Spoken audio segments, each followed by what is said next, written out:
തിരുനബി സല്ലല്ലാഹു അലൈഹി വസല്ലം തങ്ങളുടെ ജീവിതത്തിൻ്റെ സമഗ്ര വായനകൾ എന്നൊരു തീമിൽ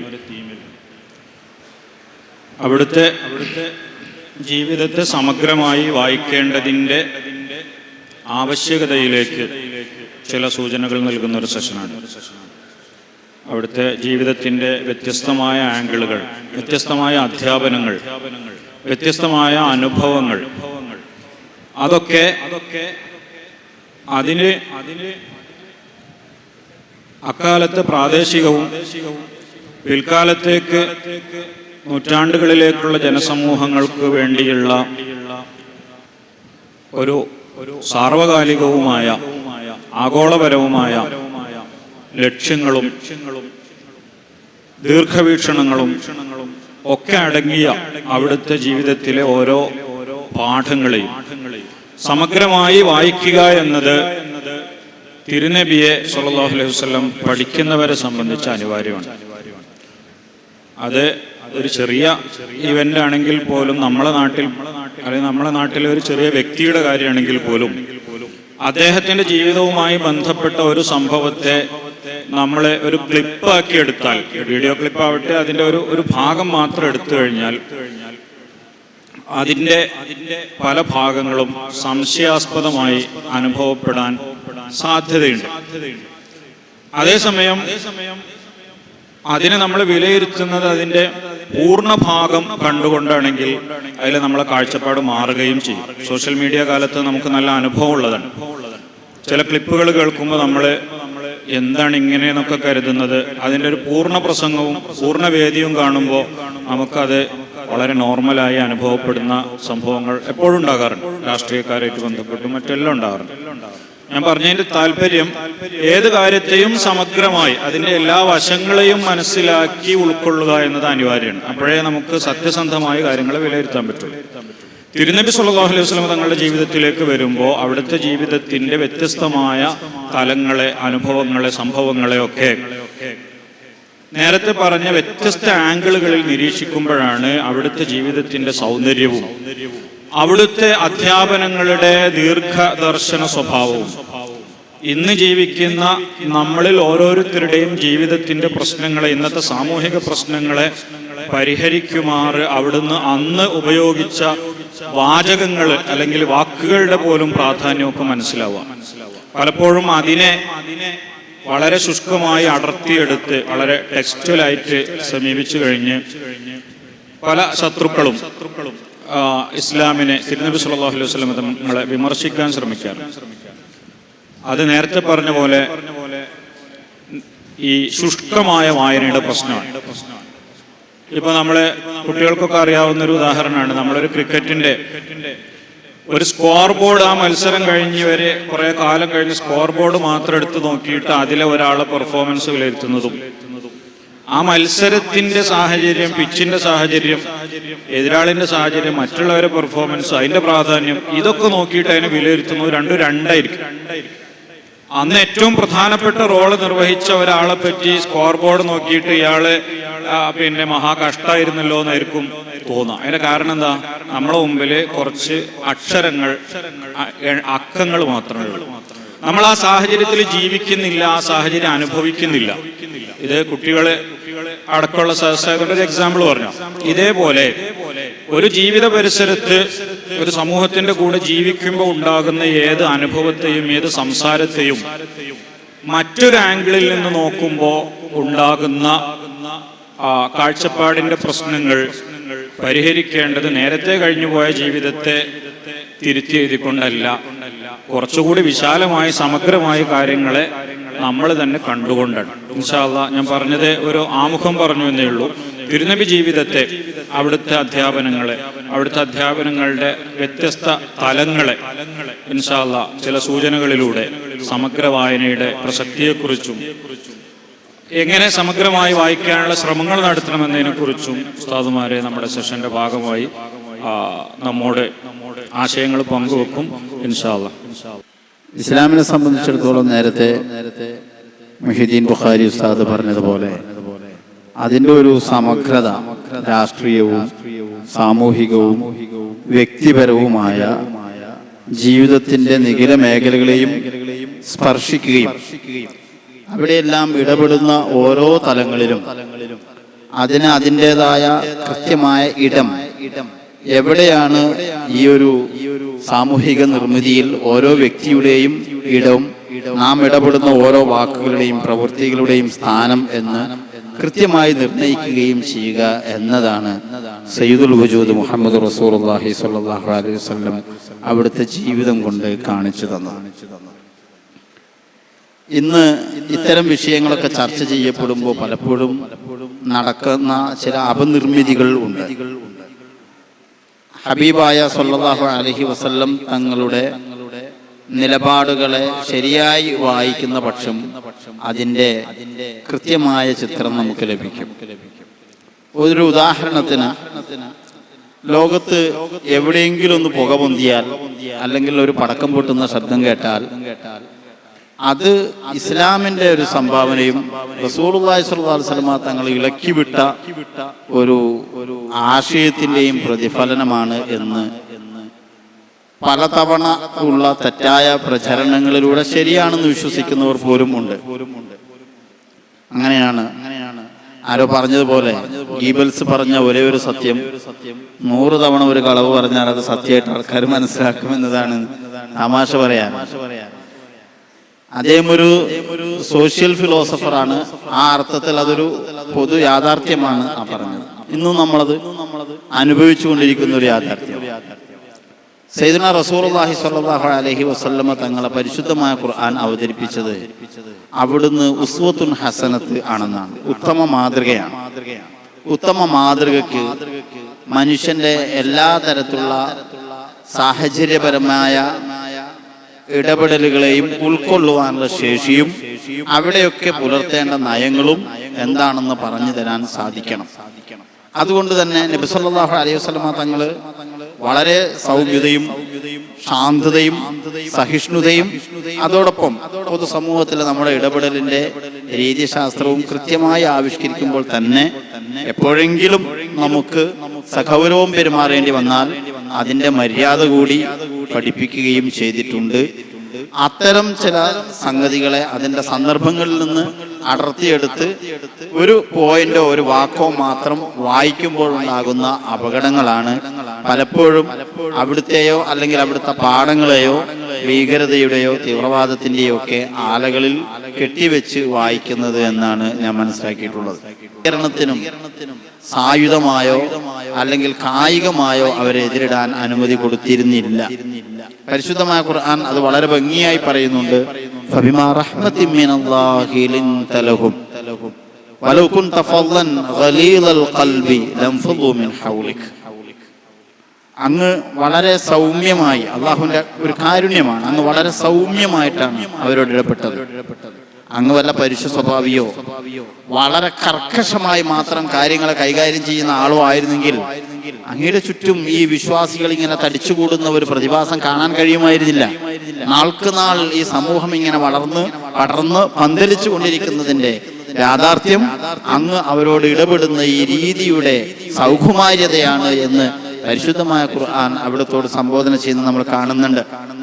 എന്നാൽ മറ്റൊരു ദേശത്ത് വരികയും ആ ദേശത്ത് പോലും ജീവിക്കാൻ, ആ ദേശത്തേക്ക് റസൂലുള്ളാഹി സ്വല്ലല്ലാഹു അലൈഹി വസല്ലം തങ്ങൾ മദീനയിലേക്ക് വരുമ്പോൾ അവിടെ ആദ്യം ചെയ്യുന്നത് മതേതരമായ ഒരു ഭരണഘടനയ്ക്ക് രൂപം കൊടുക്കുകയാണ് എന്ന് നാം മറക്കരുത്. മദീന ചാർട്ടർ എന്ന പേരിൽ ചരിത്രം വിളിച്ചിട്ടുള്ള അവിടെയുണ്ടായിരുന്ന ജൂതന്മാർക്കും മറ്റു അഹ്ലു കിതാബിൽപ്പെട്ടിരുന്ന അവിടെ താമസിച്ചിരുന്ന ആളുകൾക്കും സുരക്ഷിതത്വം വാഗ്ദാനം ചെയ്യുന്ന, രാഷ്ട്രത്തിന്റെ പൊതു നന്മയ്ക്ക് വേണ്ടി അവരോട് തോളോട് ചേർന്ന് ഒരുമിച്ച് നിന്ന് ആ ഒരു സാമൂഹിക ഐക്യത്തോടു കൂടി ഇടപെടണമെന്ന് നിർദ്ദേശിക്കുന്ന ഒരു തത്വം അവിടെ പാസാക്കുകയും അങ്ങനെയാണ് മദീന എന്ന് പറയുന്ന രാഷ്ട്രത്തിന്റെ അസ്ഥിവാരം വരെ രൂപപ്പെടുന്നത്. വളരെ നല്ല രീതിയിൽ അത് മുന്നോട്ട് പോകുമ്പോൾ ആ ഐക്യം തകർക്കുകയും പുതുതായി രൂപം കൊണ്ട മദീന റിപ്പബ്ലിക് എന്ന് പറയുന്ന ഒരു സ്വതന്ത്ര രാഷ്ട്രത്തെ നാട്ടുരാജ്യങ്ങൾ രൂപപ്പെട്ടിരുന്നിരുന്നാത്ത കാലഘട്ടത്തിൽ അതിനെ രൂപപ്പെടുത്തുക എന്ന് പറയുന്ന സോഷ്യൽ കൺസ്ട്രക്ഷനിലെ വളരെ പ്രധാനപ്പെട്ട ഒരു ദൗത്യം നിർവഹിക്കപ്പെട്ടുകൊണ്ടിരിക്കുമ്പോൾ അതിൻ്റെ ഉള്ളിൽ വിള്ളലുകൾ സൃഷ്ടിച്ച് ഉള്ളിൽ തന്നെ ആഭ്യന്തര കലഹങ്ങൾ ഉണ്ടാക്കി അത് നബി സല്ലല്ലാഹു അലൈഹി വസല്ലം തങ്ങളെയും വിശ്വാസികളെയും അവിടെ ജീവിക്കാൻ പറ്റാത്ത വിധത്തിൽ അവർക്കൊരു ആക്രമണം ഉണ്ടാക്കുന്ന അവസ്ഥ ഉണ്ടാകുന്ന രീതിയിൽ പോലും ഇടപെടലുകൾ നടക്കുന്നു. ആ സമയത്താണ് നമുക്കറിയാവുന്ന വിധത്തിൽ പരിശുദ്ധമായ ഖുർആനിൽ യുദ്ധാനുമതി പ്രഖ്യാപിക്കപ്പെടുന്നത്. ഉദിന ലില്ലദീന ഉഖ്രിജൂ മിൻ ദിയാരിഹിം എന്നാണ് പരിശുദ്ധമായ ഖുർആൻ അവിടെ പറയുന്നത്. നാടും വീടും കൂട്ടവും കുടുംബവും എല്ലാം വിട്ട് ഓടി പോകേണ്ടി വന്ന ആളുകൾ എന്താണ് അവർ ചെയ്ത ഒരേ ഒരു കുറ്റം?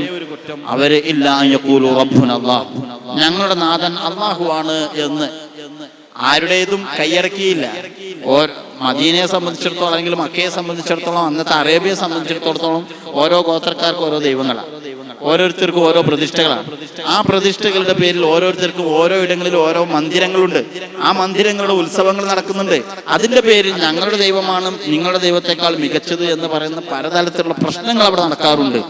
ആരുടേതിന്റെയും അവകാശവാദങ്ങൾ ഉന്നയിച്ചില്ല. മറിച്ച് റസൂലുള്ളാഹി സ്വല്ലല്ലാഹു അലൈഹി വസല്ലം തങ്ങൾ യുക്തിക്കും ബുദ്ധിക്കും ബോധ്യപ്പെടാവുന്ന ശരിയായ വിശ്വാസത്തെ അവരെ അഭ്യസിപ്പിക്കുകയാണ് ചെയ്തത്. ആ അഭ്യസിപ്പിക്കലിന് വിധേയരായ ആളുകൾ അത് പഠിച്ചപ്പോൾ അതാണ് യഥാർത്ഥ വിശ്വാസം എന്ന് തിരിച്ചറിഞ്ഞത് പരസ്യമായി പ്രഖ്യാപിച്ചു എന്നതല്ലാത്ത ഒരു കുറ്റവും അവർ ചെയ്തിട്ടില്ല. അതിന്റെ പേരിൽ ആക്രമിക്കപ്പെട്ടപ്പോഴാണ് പ്രതിരോധിക്കാനുള്ള സമ്മതം നൽകിക്കൊണ്ടുള്ള പരിശുദ്ധമായ ഖുർആന്റെ ആഹ്വാനം വന്നത്. പിന്നെ ഇസ്ലാമിക സമൂഹം അവിടെ ശക്തിപ്പെട്ട് നമ്മളിപ്പോൾ പലപ്പോഴും വിവാദമായി പലപ്പോഴും ഉദ്ധരിക്കപ്പെടാറുള്ള ആയത്തുകൾ ഇറങ്ങിയിട്ടുള്ള സൂറത്ത് തൗബയിലേക്ക് വരുന്ന ഘട്ടം നോക്കിയാൽ മദീനയിൽ എല്ലാ അർത്ഥത്തിലും ഒരു രാജ്യം രൂപപ്പെടുകയും ആ രാജ്യത്തെ തകർക്കാൻ വേണ്ടി ബൈസാന്റിയൻ സാമ്രാജ്യം നടത്തിയിട്ടുള്ള ഒരു 2 ലക്ഷം സൈനികർ ഒരുമിച്ചുള്ള ഒരു പടനീക്കത്തെ വെറും 3000 പേർ ചെറുത്തുനിന്ന മുഅ്തത്ത് യുദ്ധം കഴിഞ്ഞതിന് ശേഷം അവര് ഈ അറേബ്യയുടെ ഭൂപ്രദേശങ്ങൾ കൈയടക്കി വാഴാൻ വേണ്ടി തബൂക്കിലേക്ക് യുദ്ധത്തിന് സന്നിഹിതരായി വരുന്ന ഒരു സന്ദർഭമുണ്ട്. അവിടെ അവരെ പ്രതിരോധിക്കുക എന്ന വളരെ ക്ലേശകരമായ ഒരു ദൗത്യത്തിന് മദീനയിൽ നിന്ന് ദിവസവും യാത്ര ചെയ്ത്, റജബിലാണ് യാത്ര ആരംഭിക്കുന്നത്, റജബിന്റെ അവസാന ഭാഗം യാത്ര ആരംഭിച്ച് തബൂക്ക് വരെ പോകണം. 900-ലധികം കിലോമീറ്ററുകളുണ്ട്. ശക്തമായ വെയിലാണ്. ആകെ 30,000 പേർക്ക് മാത്രമാണ് വാഹനങ്ങളുള്ളത്. 30,000 ആളുകൾ സൈന്യത്തിലുണ്ട്. ചില റിപ്പോർട്ടുകളിൽ 10,000 വാഹനങ്ങളുണ്ട്. അങ്ങനെ 3 പേർ ഒരു വാഹനം ഉപയോഗിച്ച് യാത്ര ചെയ്യുന്നതിന്റെ പ്രയാസമുണ്ട്. ഇങ്ങനെ യാത്ര ചെയ്യുമ്പോൾ പകൽ വിശ്രമിക്കുകയും രാത്രി യാത്ര ചെയ്യുകയും ചെയ്തുകൊണ്ട് തബൂക്കിലേക്ക് ഒരു സൈനിക നീക്കം നടക്കുകയാണ്. ആ സൈനിക നീക്കം 16 ദിവസം കൊണ്ടാണ് പൂർത്തിയായത് എന്ന് ചരിത്രകാരന്മാർ രേഖപ്പെടുത്തുന്നു. കാരണം നബി സല്ലല്ലാഹു അലൈഹി വസല്ലം തങ്ങൾ നടത്തിയ ആ ഓരോ യാത്രയിൽ വിശ്രമിച്ച സ്ഥലങ്ങളിലെല്ലാം പിൽക്കാലത്ത് പള്ളികൾ നിർമ്മിക്കപ്പെട്ടിട്ടുണ്ട്. ആ പള്ളികളുടെ എണ്ണം 16ആണ്. തിരിച്ച് റമദാനിൽ അവിടെ തിരിച്ചെത്തുകയും ചെയ്യുന്നുണ്ട്. ഈ തിരിച്ചെത്തിയപ്പോൾ സ്വാഭാവികമായും ബൈസാന്റിയൻ സാമ്രാജ്യത്തിനെതിരെ നടന്നിരുന്ന ഈ വലിയ തരത്തിലുള്ള ഒരു സൈനിക നീക്കത്തിന് ആഹ്വാനം വന്ന സമയത്ത് യുദ്ധപ്പറമ്പിൽ വെച്ച് നിങ്ങൾ ശത്രുവിനെ കണ്ടാൽ ശത്രുവിനോട് യുദ്ധപ്പറമ്പിൽ വെച്ച് മമത കാണിക്കേണ്ടതില്ല. അവർ കമായുകാതിലൂനക്കും കാഫത്തൻ, അവർ നിങ്ങളോട് നടത്തിക്കൊണ്ടിരിക്കുന്നത് പോലെ തന്നെ തിരിച്ചും അറ്റാക്ക് ചെയ്യേണ്ട സന്ദർഭമാണിത് എന്ന് ഓർമ്മപ്പെടുത്തുകയും അത് പ്രവൃത്തി പദത്തിൽ കാണിക്കുകയും ഒരു സൈന്യാധിപൻ എന്ന നിലയിൽ അവർക്ക് ഊർജം പകരുകയും ചെയ്ത വാക്യങ്ങളെ സന്ദർഭത്തിൽ നിന്ന് അടർത്തി മാറ്റിയാണ് ഇപ്പോൾ നബി സല്ലല്ലാഹു അലൈഹി വസല്ലം തങ്ങൾ അന്യ സമുദായങ്ങൾക്കെതിരെ യുദ്ധാഹ്വാനം നടത്തിയിട്ടുണ്ട്, അല്ലെങ്കിൽ അവരെ കണ്ടെടുത്ത് വെച്ച് കൊല്ലാൻ ശ്രമിച്ചിട്ടുണ്ട് എന്ന തരത്തിലുള്ള വ്യാഖ്യാനങ്ങൾ വരുന്നത്. നമ്മളൊരു കാര്യം ശ്രദ്ധിക്കേണ്ടതുണ്ട്. ബദർ യുദ്ധമാണല്ലോ ഇസ്ലാമിലെ ആദ്യത്തെ ഒരു സൈനിക മുന്നേറ്റം എന്ന് പറയാവുന്ന രീതിയിലുള്ള പര്യവേക്ഷണം. ഇത് ഹിജ്റ 2-ാം വർഷത്തിലാണ് നടക്കുന്നത്. റസൂലുള്ളാഹി സ്വല്ലല്ലാഹു അലൈഹി വസല്ലം തങ്ങളുടെ വഫാത്ത് ഉണ്ടാകുന്നത് ഹിജ്റ 11-ാം വർഷത്തിന്റെ തുടക്കത്തിലാണ്. ഏകദേശം ഒരു 7.5-8 വർഷം, 2 റിവായത്തുകൾ പരിഗണിച്ചാൽ 7.5 അല്ലെങ്കിൽ 8.5 വർഷത്തിനുള്ളിലാണ് നബി സല്ലല്ലാഹു അലൈഹി വസല്ലം തങ്ങളുടെ മദനി ജീവിതത്തിലുണ്ടായ എല്ലാ യുദ്ധങ്ങളും ഉണ്ടായിട്ടുള്ളത്. അവിടുന്ന് നേരിട്ട് പങ്കെടുത്തിട്ടുള്ളതും അല്ലാത്തതുമായ യുദ്ധങ്ങളെ വേർതിരിച്ച് മഹാന്മാരായ ഉലമാവ് പഠിച്ചിട്ടുണ്ട്. എല്ലാം ചേർത്താലും 80-ൽ താഴെ യുദ്ധങ്ങളുണ്ട്. ഈ യുദ്ധങ്ങൾ എന്ന് പറയുമ്പോൾ നമ്മൾ സാധാരണഗതിയിൽ എന്തോ വലിയ പോരാട്ടം നടന്നു എന്നാണ് ആളുകൾ സാധാരണ മനസ്സിലാക്കുന്നത്. യഥാർത്ഥത്തിൽ അങ്ങനെയൊന്നും ഇല്ല. മറിച്ച് ഈ യുദ്ധങ്ങൾ പലപ്പോഴും സൈനിക പരേഡുകളാണ് നടന്നിട്ടുള്ളത് എന്നാണ് ചരിത്രം. ഇവിടെ നമ്മൾ മനസ്സിലാക്കേണ്ടത് അതിൻ്റെ ഒരു പ്രായോഗിക തലത്തിൽ ആ സമൂഹം അനുഭവിച്ച കാര്യം മനസ്സിലാക്കിയാൽ മതിയാവും. അന്ന് യുദ്ധം ഹറാമായ 4 മാസങ്ങൾ ഈ പറഞ്ഞ 101 മാസങ്ങൾക്കിടയിൽ വരും. ഓരോ വർഷത്തിലും 4 മാസം വീതം വെച്ചാൽ 36 മാസങ്ങൾ യുദ്ധം ഹറാമായ മാസങ്ങളായി പരിഗണിക്കപ്പെട്ടവയാണ്. അതിൽ തന്നെ പിന്നീട് ബാക്കി വരുന്ന 65 മാസത്തിനുള്ളിലാണ് 80 സൈനിക നീക്കങ്ങൾ നടക്കുന്നത്. ഇതിൽ 5 യുദ്ധങ്ങളിൽ മാത്രമാണ് സൈന്യവുമായിട്ടുള്ള നേർക്കുനേരെയുള്ള പോരാട്ടം നടക്കുന്നത്. ഈ പോരാട്ടം നടക്കുമ്പോൾ അവിടെ നൽകപ്പെട്ടിട്ടുള്ള നിർദ്ദേശങ്ങൾ നേരത്തെ യുദ്ധാഹ്വാനം നടത്താതെ ഒരു കാരണവശാലും സൈനിക നീക്കം ഉണ്ടാകരുത്. കുട്ടികളെയോ സ്ത്രീകളെയോ അവിടെ ഉണ്ടായിരുന്ന അവരുടെ അന്യമതസ്ഥരുടെ ആരാധനാലയങ്ങളെയോ അവരുടെ പുരോഹിതന്മാരെയോ ആക്രമിക്കരുത്. യുദ്ധത്തിൽ നേരിട്ട് പങ്കെടുക്കുന്ന ഭടന്മാരെ അല്ലാതെ ആക്രമിക്കരുത്. യുദ്ധത്തിന് വന്ന ആളുകൾക്ക് ഒത്താശ ചെയ്യാൻ വന്ന ആളുകളെ അറസ്റ്റ് ചെയ്യാമെന്നല്ലാതെ അവരെ ഉപദ്രവിക്കാനോ ഏതെങ്കിലും തരത്തിൽ അവരോട് അപമാന്യമായി പെരുമാറാനോ പാടില്ല. ഇങ്ങനെയെല്ലാം നയങ്ങളും ചട്ടങ്ങളും പ്രഖ്യാപിച്ചുകൊണ്ട് ലോകത്ത് എവിടെയെങ്കിലും ഒരു യുദ്ധം നടന്നിട്ടുണ്ടോ? അതിന് യുദ്ധം എന്നാണോ പറയാ, അത് സമാധാന കരാറിന് പോയതാണോ എന്ന് പറയാന്നാണ് ചോദിക്കേണ്ടത്. ഇങ്ങനെയുള്ളൊരു യുദ്ധം, ആ യുദ്ധത്തിൽ പാലിക്കേണ്ട മര്യാദകൾ പറയുന്ന ഒരു ഭാഗം മാറ്റിവെക്കുകയും മറ്റേ ഭാഗത്തുള്ളത് മാത്രം ഉദ്ധരിക്കുകയും ചെയ്യുന്നു എന്നതാണ് ഇത്തരം സംഗതികളിലുള്ളത്. അത് നേരത്തെ മുഹീദ്ദീൻ ഉസ്താദ് പറഞ്ഞതുപോലെ ആ ചിത്രത്തിന്റെ 2 വശങ്ങൾ കൂടി ചേർത്ത് വായിച്ചാൽ തീരാവുന്ന വിഷയങ്ങളാണ് അത്തരം സന്ദർഭങ്ങളിൽ ഉള്ളത് എന്ന് നാം മനസ്സിലാക്കേണ്ടത്. അതില് ഉസ്താദ് പറഞ്ഞ ചില പോയിന്റുകൾ നമ്മൾ അടിവരട്ട് മനസ്സിലാക്കേണ്ടതുണ്ട്. ഒന്നാമത്തേത്, ഒരു രാഷ്ട്രമാവുന്ന സമയത്ത്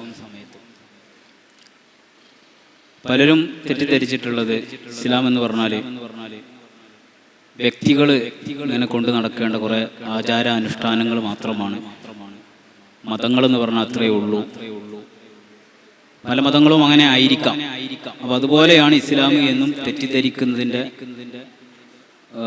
അതിൻ്റെ ഒരു ഭാഗമായിട്ടാണ് അങ്ങനെ വിചാരിക്കുന്നത്. യഥാർത്ഥത്തിൽ ഒരു വ്യക്തി എങ്ങനെ ജീവിക്കണം, സമൂഹം എങ്ങനെയായിരിക്കണം, കുടുംബം എങ്ങനെയായിരിക്കണം, രാഷ്ട്രം എങ്ങനെയായിരിക്കണം, ആഗോള തലത്തിൽ മനുഷ്യരെങ്ങനെയാവണം എന്നതിനെക്കുറിച്ചൊക്കെ ഇസ്ലാമിന് അഭിപ്രായങ്ങളുണ്ട്. നമ്മുടെ കർമ്മശാസ്ത്ര ഗ്രന്ഥങ്ങൾ വിശദമായി പഠിച്ചാൽ തന്നെ ഓരോ സംവിധാനവും എങ്ങനെയായിരിക്കണം എന്ന് അഭിപ്രായമുണ്ട്. അപ്പോൾ ഇസ്ലാമിക രീതിയിലുള്ള സാഹചര്യം വരികയാണെങ്കിൽ എങ്ങനെ മുന്നോട്ട് പോകണം, മതേതരമായിട്ടുള്ള ഒരു സമൂഹമാണെങ്കിൽ അതിൽ നിന്ന് ആവശ്യമുള്ളതൊക്കെ വേണമെങ്കിൽ എടുക്കാം എന്ന രീതിയിൽ ഒരുപാട് ഭാഗങ്ങളുണ്ടെന്ന് നമുക്കെല്ലാവർക്കും അറിയാം. അതിൻ്റെ ഭാഗമായി ഒരു ഇസ്ലാമിക നിയമം അനുസരിച്ച് മുന്നോട്ട് പോകുന്ന ഒരു രാഷ്ട്രം രൂപപ്പെട്ട് കഴിഞ്ഞാൽ സ്വാഭാവികമായും ആവശ്യം വരികയാണെങ്കിൽ യുദ്ധം ചെയ്യാനുള്ള അനുവാദം ഇസ്ലാമിലുണ്ട്.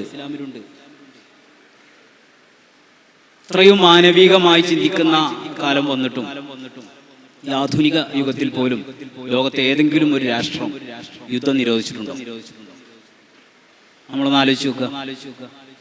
ശരിക്കും ഞങ്ങൾ ഇനി ആരോടും യുദ്ധം ചെയ്യുകയില്ല എന്നും പറഞ്ഞ് പട്ടാളക്കാരെയും തിരിച്ചുവിട്ട് ആയുധങ്ങൾ മുഴുവൻ നശിപ്പിച്ച് ഞങ്ങൾ സമാധാനത്തിന്റെ ആളുകളാണ് എന്ന് പറഞ്ഞ് ഒരു രാഷ്ട്രം മണ്ടത്തരം കാണിച്ചിട്ടുണ്ടെങ്കിൽ അത് ആത്മഹത്യാപരമാണെന്ന് ആർക്കറിയാത്തത്. ഒരുപക്ഷെ നമ്മുടെ ഇന്ത്യയുടെ സമ്പത്തിന്റെ നല്ലൊരു ഭാഗം, ഭൂരിഭാഗവും ഒരുപക്ഷെ നമ്മൾ പ്രതിരോധത്തിനും ഇങ്ങനെ പട്ടാളക്കാരെ അവരെ തീറ്റിപ്പോറ്റാനും ആയുധങ്ങൾ വാങ്ങാനും യുദ്ധവിമാനങ്ങൾ വാങ്ങാനൊക്കെ ആയിരിക്കും ചെലവഴിക്കുന്നത്. അങ്ങനെയാണെന്ന് എൻ്റെ ഓർമ്മ. അപ്പോൾ ഏതായാലും ഏതൊരു രാഷ്ട്രമാണെങ്കിലും അത് ഇസ്ലാമിക നിയമം അനുസരിച്ച് മുന്നോട്ട് പോകുന്ന രാഷ്ട്രമാണെങ്കിലും അല്ലെങ്കിലും ഞങ്ങൾ ആരോടും യുദ്ധം ചെയ്യുകയില്ല എന്ന് തീരുമാനിക്കുക എന്ന് പറയുന്നത് ആത്മഹത്യാപരമാണ് എന്നുള്ളത് വിശദീകരിക്കേണ്ട ആവശ്യമില്ല. നമ്മുടെ ഇന്ത്യ വരെ യുദ്ധം നിരോധിച്ചിട്ടുണ്ട്. ശരിക്കും മുസ്ലിങ്ങൾക്ക് യുദ്ധം ചെയ്യാൻ പറ്റുമായിരുന്നില്ല എങ്കിൽ, അത് നിഷിദ്ധമാക്കപ്പെട്ടിരുന്നു എങ്കിൽ നമുക്കിപ്പോൾ നമ്മുടെ രാജ്യത്തിന് വേണ്ടി വരെ പോരാടാൻ പറ്റുമായിരുന്നു. അപ്പോൾ യുദ്ധം നിരോധിക്കുക എന്ന് പറയുന്നത് ഇസ്ലാമിക രാഷ്ട്രം വരികയാണ്, ഇസ്ലാമിക നിയമം അനുസരിച്ച് മുന്നോട്ട് പോകുന്ന രാഷ്ട്രം എന്നാണ് ഇസ്ലാമിക രാഷ്ട്രം എന്നതുകൊണ്ട് ഉദ്ദേശിക്കുന്നത്. മുസ്ലിങ്ങൾ മാത്രം വസിക്കുന്ന അല്ലെങ്കിൽ അവർക്ക് മാത്രമേ താമസിക്കാൻ പറ്റൂ എന്ന അർത്ഥത്തിലുള്ള ഒരു രാഷ്ട്രമല്ല ഇസ്ലാമിക രാഷ്ട്രം എന്ന് പറയുന്നത്. അപ്പോൾ അവിടെ ആവശ്യം വന്നാൽ യുദ്ധം ചെയ്യാനുള്ള സാഹചര്യം ഉണ്ടാവണം. നമ്മൾ ഒരു മതേതര രാഷ്ട്രത്തിൽ ജീവിക്കുകയാണെങ്കിൽ നമുക്ക് ആവശ്യം വരികയാണ് നമ്മുടെ രാഷ്ട്രത്തിന് വേണ്ടി പോരാടാൻ പറ്റണം. അപ്പോൾ എന്തുകൊണ്ട് ഇസ്ലാം യുദ്ധം നിരോധിച്ചിട്ടില്ല എന്ന് ചോദിക്കുന്നത് തന്നെ ഒരു വിവരക്കേടാണ് എന്നുള്ളതാണ് ഉസ്താദ് സൂചിപ്പിച്ചത്. രണ്ടാമത് ഉസ്താദ് ഒരു ഒഴുക്കിൽ പറഞ്ഞതാണെങ്കിൽ പോലും നമ്മൾ ശ്രദ്ധിക്കേണ്ട ഒരു വിഷയം, അറബിയിൽ നമ്മൾ വസ്വ എന്ന് പറയും, അല്ലെങ്കിൽ ശരിയ എന്നൊക്കെ പറയും. നമ്മളതിന് യുദ്ധം എന്ന് അർത്ഥം വെക്കുകയും ചെയ്യും. യഥാർത്ഥത്തിൽ അതിന്റെ ചരിത്രം പരിശോധിക്കുന്ന സമയത്ത് ഈ വസുവക്കോ ശരീയത്തിനോ യുദ്ധം എന്ന് മലയാള അർത്ഥം പറയാൻ പറ്റൂല എന്നുള്ളതാണ് മനസ്സിലാക്കേണ്ടത്. അല്ലെങ്കിൽ യുദ്ധത്തിന് നമ്മൾ നമ്മുടേതായ അർത്ഥത്തിലുള്ള ഒരു വ്യാഖ്യാനം നൽകേണ്ടതുണ്ട്, ഒരു സാങ്കേതിക പദമാക്കി മനസ്സിലാക്കേണ്ടതുണ്ട്. സാധാരണ സൂചിപ്പിച്ചു, പോരാട്ടം നടന്നത് ഈ വസുവ 27 ഉണ്ടെങ്കിൽ അതിൽ 5 പടപ്പുറപ്പാട് മാത്രമാണ് പോരാട്ടം നടന്നത്. ഒരാൾക്കെങ്കിലും ജീവഹാനി സംഭവിച്ച ഇത് 27 9 അല്ലെങ്കിൽ പടപ്പുറപ്പാടുകളിൽ മാത്രമാണ്. ബാക്കിയുള്ളതിലൊക്കെ വെറുതെ വലിയ സൈനിക സന്നാഹത്തോടുകൂടെ പുറപ്പെട്ട് സന്ധിയിലൊക്കെ ആയിട്ട് തിരിച്ചു വന്ന് ഇരിക്കുകയാണ്. വസുവത്ത് തബൂക്ക് വരെ അങ്ങനെയാണ്. അപ്പോൾ വസുവ എന്ന് ഇതിനൊക്കെ വസുവ എന്നാണ് പേരിടുന്നത്. നമ്മളങ്ങനെ അതിന് യുദ്ധം എന്ന അർത്ഥം പറയും. വളരെയധികം ചിന്തിക്കേണ്ട വിഷയമാണ്. അപ്പോൾ പുതിയൊരു പദം കണ്ടെത്തുകയോ അല്ലെങ്കിൽ ഈ പറഞ്ഞ വിഷയം നമ്മൾ മറ്റുള്ളവർക്ക് പരിചയപ്പെടുത്തുകയോ വേണം. ആകെ ഈ വസുവത്ത് 80ഓളം വസുവത്തും ശരീയത്തുമായിട്ടുള്ള പടപ്പുറപ്പാടുകൾ നടന്നു എന്ന് പറഞ്ഞു. നമ്മുടെ നാട്ടിലൊക്കെ എന്തെങ്കിലും പ്രശ്നം അല്ലെങ്കിൽ ഭരണത്തിനെതിരെ വരുന്ന എന്തെങ്കിലും പ്രശ്നങ്ങളൊക്കെ ഉണ്ടാകുമ്പോൾ അഭ്യന്തരമായിട്ട് പോലീസോ അല്ലെങ്കിൽ പട്ടാളമൊക്കെ ഇടപെടുന്ന മാർച്ചുകൾക്ക് അങ്ങനെയുള്ള വിഷയങ്ങൾക്ക് വരെ അറബിയിൽ ശരീയത്ത് വസുവത്ത് എന്നൊക്കെയാണ് പറയാം. ചിലപ്പോൾ ഒരാൾക്ക് പോലും ജീവഹാനി സംഭവിക്കില്ല. ഇത്രയും അധികം 80ഓളം മാർച്ചുകളിലായിട്ട് അല്ലെങ്കിൽ വസുവത്തുകൾ ശരീയത്തുകളിലായിട്ട് ജീവഹാനി സംഭവിച്ചത് 1018 എന്നാണ് ചില കണക്കുകൾ പറയുന്നത്. 2 വിഭാഗത്തു നിന്നുമായിട്ട് മുസ്ലിങ്ങളിൽ നിന്നും അമുസ്ലിങ്ങളിൽ നിന്നുമായിട്ട് ആകെ ഒരു 1018 ആളുകൾ. ഞാൻ ചെറിയ അഭിപ്രായ ഭിന്നതൊക്കെ ഉണ്ടാവാം, ഞാൻ ഒരാൾ പറഞ്ഞ കണക്കാണ് പറയുന്നത്. അപ്പോൾ ഏതായാലും അത്രയും കുറഞ്ഞ ആളുകൾ മാത്രം, അങ്ങനെയുള്ള ആളുകൾക്ക് മാത്രം ജീവഹാനി നടക്കുന്ന ഒരു യുദ്ധം പോലും നമുക്ക് ചൂണ്ടിക്കാണിക്കാൻ സാധിക്കുകയില്ല. അതുപോലെ നമുക്കറിയുന്ന ഒരു വിഷയം കൂടി സൂചിപ്പിച്ച് ബാക്കി കാര്യങ്ങളിലേക്ക് നമ്മൾ കടക്കുകയാണ്. കണ്ടെടുത്ത് വെച്ച് കൊല ചെയ്യണം എന്നൊക്കെ വിശുദ്ധ ഖുർആനിലുണ്ട് എന്നൊക്കെ പറയും. പക്ഷെ അങ്ങനെ ഇസ്ലാമിക ചരിത്രത്തിൽ എവിടെയെങ്കിലും ആരെങ്കിലും അങ്ങനെ വിശുദ്ധ ഖുർആനിൽ അങ്ങനെ കൽപ്പിച്ചിട്ട് ചെയ്തിട്ടുണ്ടോ? മുസ്ലിം ലോകം ഫിഖ് എന്ന് പറയുന്ന ഒരു പ്രത്യേക വിജ്ഞാന ശാഖ പരിഗണിച്ചുകൊണ്ടാണ് ജീവിക്കുന്നത് എന്ന് എല്ലാവർക്കും അറിയാം. അതിൽ 4 മദ്ഹബുകളും മറ്റുമൊക്കെ ഉണ്ട് എന്നുള്ളത് നമുക്കറിയാം. ഒരു മദ്ഹബിൻ്റെ കിതാബുകൾ പോലും നമ്മൾ കാണുന്നില്ല ഒരു അമുസ്ലിമായ ആളെ അല്ലെങ്കിൽ ഒരു മുശ്രിക്കിനെ കണ്ടാൽ അവിടെ വെച്ച് അയാളെ കൊല്ലണം എന്ന് പറയുന്ന ഒരു നിർദ്ദേശം. അതൊരു സുന്നത്താണെന്ന് പോലും പറയുന്നത് നമ്മൾ ഒരു ഗ്രന്ഥങ്ങളിലും നമ്മൾ കാണുന്നില്ല. ഖുർആനും ഹദീസും എന്താണ് അതിൻ്റെ കാരണം എന്ന് വെച്ച് കഴിഞ്ഞാൽ നമ്മൾ സാധാരണ പറയുന്നൊരു മറുപടി ഞാൻ ഇവിടെ പറയാൻ ഉദ്ദേശിക്കുന്നില്ല. അതിൻ്റെ തൊട്ട് മുമ്പും ശേഷമുള്ളൊക്കെ ആയത്തുകളും മറ്റും പരിശോധിക്കുന്ന സമയത്ത് നമുക്ക് മനസ്സിലാക്കാം അത് ആരെക്കുറിച്ചാണ് പറഞ്ഞത്, ഏത് മുശ്രിക്കിനെ കുറിച്ചാണ് പറഞ്ഞത് എന്നൊക്കെ പറയും. അവിടെ പ്രത്യേകം ചില അവിശ്വാസികളായ ആളുകളെ കുറിച്ചാണ് പറയുന്നത് നമുക്കറിയാം. പലരും ആരോപിക്കുന്നത് പോലെ ഇസ്ലാം എന്ന് പറഞ്ഞാൽ മുശ്രിക്കിനെ കണ്ടെടുത്ത് വെച്ച് കൊല്ലണം എന്നാണ് അതിൻ്റെ ആകത്തുക അല്ലെങ്കിൽ അതിൻ്റെ നിർദ്ദേശം എന്നായിരുന്നുവെങ്കിൽ എന്തുകൊണ്ട് ഇസ്ലാമിക രാഷ്ട്രങ്ങളിലോ ഇസ്ലാമിക ഭരണം നടക്കുന്ന കാലഘട്ടങ്ങളിലോ അല്ലെങ്കിൽ അങ്ങനെയുള്ള സമയത്ത് എഴുതപ്പെട്ട ഗ്രന്ഥങ്ങളിലെങ്കിലും മറ്റു പലതും നമ്മൾ കാണുന്നത് പോലെ ഇങ്ങനൊരു നിർദ്ദേശം പോലും കാണാതിരിക്കാനുള്ള കാരണം എന്താണ്? ഇസ്ലാം എന്ന് പറഞ്ഞാൽ അല്ലെങ്കിൽ അതിൻ്റെ കർമ്മശാസ്ത്രം എന്ന് പറയുന്നത് ഏതെങ്കിലും ഒരു ആയത്തോ ഒരു ഹദീസോ നോക്കിയിട്ട് അതങ്ങോട്ട് ജീവിതത്തിൽ പകർത്തുന്ന രീതിയല്ല. അങ്ങനെ പറയുന്ന ചില ആളുകളൊക്കെ ഉണ്ട്. അവരാണ് ഇതിൻ്റെ പേരിൽ ചോദ്യം ചെയ്യപ്പെടുക. നമ്മെ സംബന്ധിച്ചിടത്തോളം വിശുദ്ധ ഖുർആൻ മുഴുവനും നമുക്ക് പ്രമാണമാണ്, ഹദീസ് മുഴുവനും പ്രമാണമാണ്, ഇജ്മാഉം ഖിയാസൊക്കെ പ്രമാണമാണ്. ഇതെല്ലാം കൂടെ കൂട്ടി വെച്ച് മൊത്തത്തിൽ എന്താണോ രൂപപ്പെടുന്നത് എന്ന് അത് കണ്ടെത്താൻ കഴിവുള്ള ആളുകൾ കണ്ടെത്തിയിട്ട് എന്താണോ പറയുന്നത് അതാണ് നമ്മൾ ജീവിതത്തിൽ പകർത്തേണ്ടത്. ആ ഖുർആൻ മുഴുവൻ നമ്മൾ പരിശോധിക്കുന്ന സമയത്ത് നമ്മൾ പരിശോധിക്കാന്നല്ല, നമ്മൾ പരിശോധിച്ചാൽ തന്നെ മനസ്സിലാക്കാൻ പറ്റും. ഏതെങ്കിലും എവിടെ വെച്ചും ഏതൊരു അവിശ്വാസിയായ ആളുകളെ കാണുമ്പോഴേക്ക് കൊല്ലണമെന്നല്ല വിശുദ്ധ ഖുർആന പറയുന്നത്. എത്രയോ സ്ഥലത്ത് നമ്മോട് അക്രമം കാണിക്കാത്ത ആളുകളോട് നമ്മൾ തിരിച്ചൊന്നും അങ്ങനെ ആക്രമിക്കാൻ പാടില്ല. അതുപോലെ തന്നെ ഇതൊക്കെ പ്രതിപാദിക്കുന്ന ആയത്തുകൾക്ക് ശേഷം തന്നെ ഏതെങ്കിലും ഒരു അവിശ്വാസിയായ ആളുകൾ നമ്മോട് അഭയം ചോദിച്ച് വരികയാണെങ്കിൽ അവർക്ക് അഭയം നൽകണം എന്നൊക്കെ പറയുന്ന തരത്തിലുള്ള ആയത്തുകളൊക്കെ ഖുർആനിലുണ്ട് എന്ന് നമുക്ക് എല്ലാവർക്കും അറിയുന്ന കാര്യമാണ്. ഞാനിവിടെ പ്രധാനമായിട്ട് പറഞ്ഞത് എന്താണ്, നമ്മുടെ ഫിഖ്ഹിൽ എന്തുകൊണ്ട് അത്രയും ശക്തമായ ഇവർ പറയുന്ന പോലെയാണെങ്കിൽ ഒരായത്തുണ്ടായിട്ട് നമുക്കതൊരു സുന്നത്തായിട്ടോ അല്ലെങ്കിൽ ഒരു വാജിബായ നിർബന്ധമായിക്കൊണ്ടോ മറ്റോ മദ്ഹബിൻ്റെ കിതാബുകളിൽ ഒരു കിതാബിൽ പോലും നമ്മൾ എന്തുകൊണ്ട് കാണുന്നില്ല, ആരെങ്കിലും ഒന്ന് ആരോപിക്കുന്നത് കാണുന്നില്ല. മുസ്ലിം ലോകം ജീവിക്കുന്നത് ഈ മദ്ഹബുകളും കർമ്മശാസ്ത്രവും പരിശോധിച്ച് അതിലെന്താണ് ഞാൻ നേരത്തെ പറഞ്ഞതുപോലെ മൊത്തം പ്രമാണങ്ങൾ വെച്ചുകൊണ്ട് എന്താണ് രൂപപ്പെടുന്നത് എന്ന് നോക്കി നമുക്ക് കൈമാറിയ അയിമത്തുൽ അർബഅ പോലെയുള്ള ഇമാമിങ്ങൾ പറയുന്നതനുസരിച്ചാണല്ലോ നമ്മൾ ജീവിക്കുന്നത്. പക്ഷെ ആ കൂട്ടത്തിൽ എന്തുകൊണ്ട് ഇങ്ങനൊരു നിർദ്ദേശം എവിടെയും കാണുന്നില്ല? അല്ലെങ്കിൽ ചരിത്രത്തിൽ ആരെങ്കിലും അങ്ങനെ ഒരു കൊല നടത്തിയത് നമുക്ക് വായിക്കാൻ കഴിയുന്നില്ല. അപ്പോൾ ഈ ഖുർആൻ ഇത്രയും പച്ചയായി പറഞ്ഞിട്ട് മുസ്ലിങ്ങളിൽപ്പെട്ട ഒരാൾ പോലും അത് പ്രാവർത്തികമാക്കുന്നില്ലേ? അങ്ങനെ ഒരു മസ്അല ഇസ്ലാമിക ഗ്രന്ഥങ്ങളിൽ വരുന്നില്ല എന്തുകൊണ്ട് എന്നുള്ളത് കൂടി നമ്മൾ ആലോചിക്കണം. ആ ഒരു പോയിന്റ് മാത്രമാണ് പുതുതായ ഒരു സംഭവമായിട്ട്, അല്ലെങ്കിൽ നമ്മൾ സാധാരണ ഞാൻ ആരും അങ്ങനെ കൂടുതൽ ആളുകളൊന്നും പറഞ്ഞ് കേൾക്കാത്തൊരു സാധനം പങ്കുവെക്കുക എന്നുള്ളത് മാത്രമാണ് ഇതുകൊണ്ട് ഞാൻ ഉദ്ദേശിച്ചത്. പലപ്പോഴും നമ്മൾ കാര്യങ്ങൾ മനസ്സിലാക്കുന്നിടത്ത് വാക്കുകളുടെ അർത്ഥത്തിൻ്റെ ഒരു വൈവിധ്യത്തിൻ്റെ പ്രശ്നമുണ്ട്.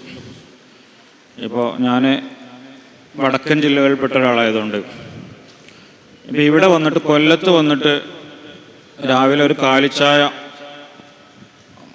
എൻ്റെ ആദ്യമാര് തന്ന ശേഷം ഞാനിങ്ങനെ വിശന്നിരിക്കുമ്പോൾ കുറച്ച് കഴിഞ്ഞിട്ട് വീട്ടുകാർ വന്നിട്ട് കാപ്പി കുടിക്കല്ലേ എന്ന് ചോദിച്ചാൽ ഞാൻ പറയാം തൽക്കാലം ഇനി കാപ്പി വേണ്ട, ഇനി നാസ്തക്ക് എന്തെങ്കിലും തന്നാൾ, കാരണം കാലിച്ചായ കുടിച്ച് ഇനിയൊരു ചായ ഓൾറെഡി കുടിച്ചു, ഇനിയൊരു കാപ്പിയും കൂടി ആവശ്യമില്ല എന്നായിരിക്കും ഞാൻ പറയാം. കാരണം ഞാൻ കാപ്പി എന്ന് പറയുമ്പോൾ എൻ്റെ മനസ്സിൽ വരുന്ന ചിത്രം കോഫിയാണ്. അപ്പോൾ ഓൾറെഡി ഒരു ചായ കുടിച്ചു, ഇനിയൊരു കോഫിയും കൂടി ഇപ്പോൾ ആവശ്യമില്ലല്ലോ. പറയുന്ന ആൾ കാപ്പി എന്ന് പറയുമ്പോൾ ഉദ്ദേശിക്കുന്നത് ബ്രേക്ക്ഫാസ്റ്റ് എന്നാണ്. ബ്രേക്ക്ഫാസ്റ്റ് കുടിക്കല്ലേ എന്ന് ചോദിക്കുന്നതിന്, ബ്രേക്ക്ഫാസ്റ്റ് കഴിക്കല്ലേ എന്ന് ചോദിക്കുമ്പോൾ എൻ്റെ മനസ്സിൽ വരുന്ന ചിത്രം കോഫി കുടിക്കല്ലേ എന്നാണ്.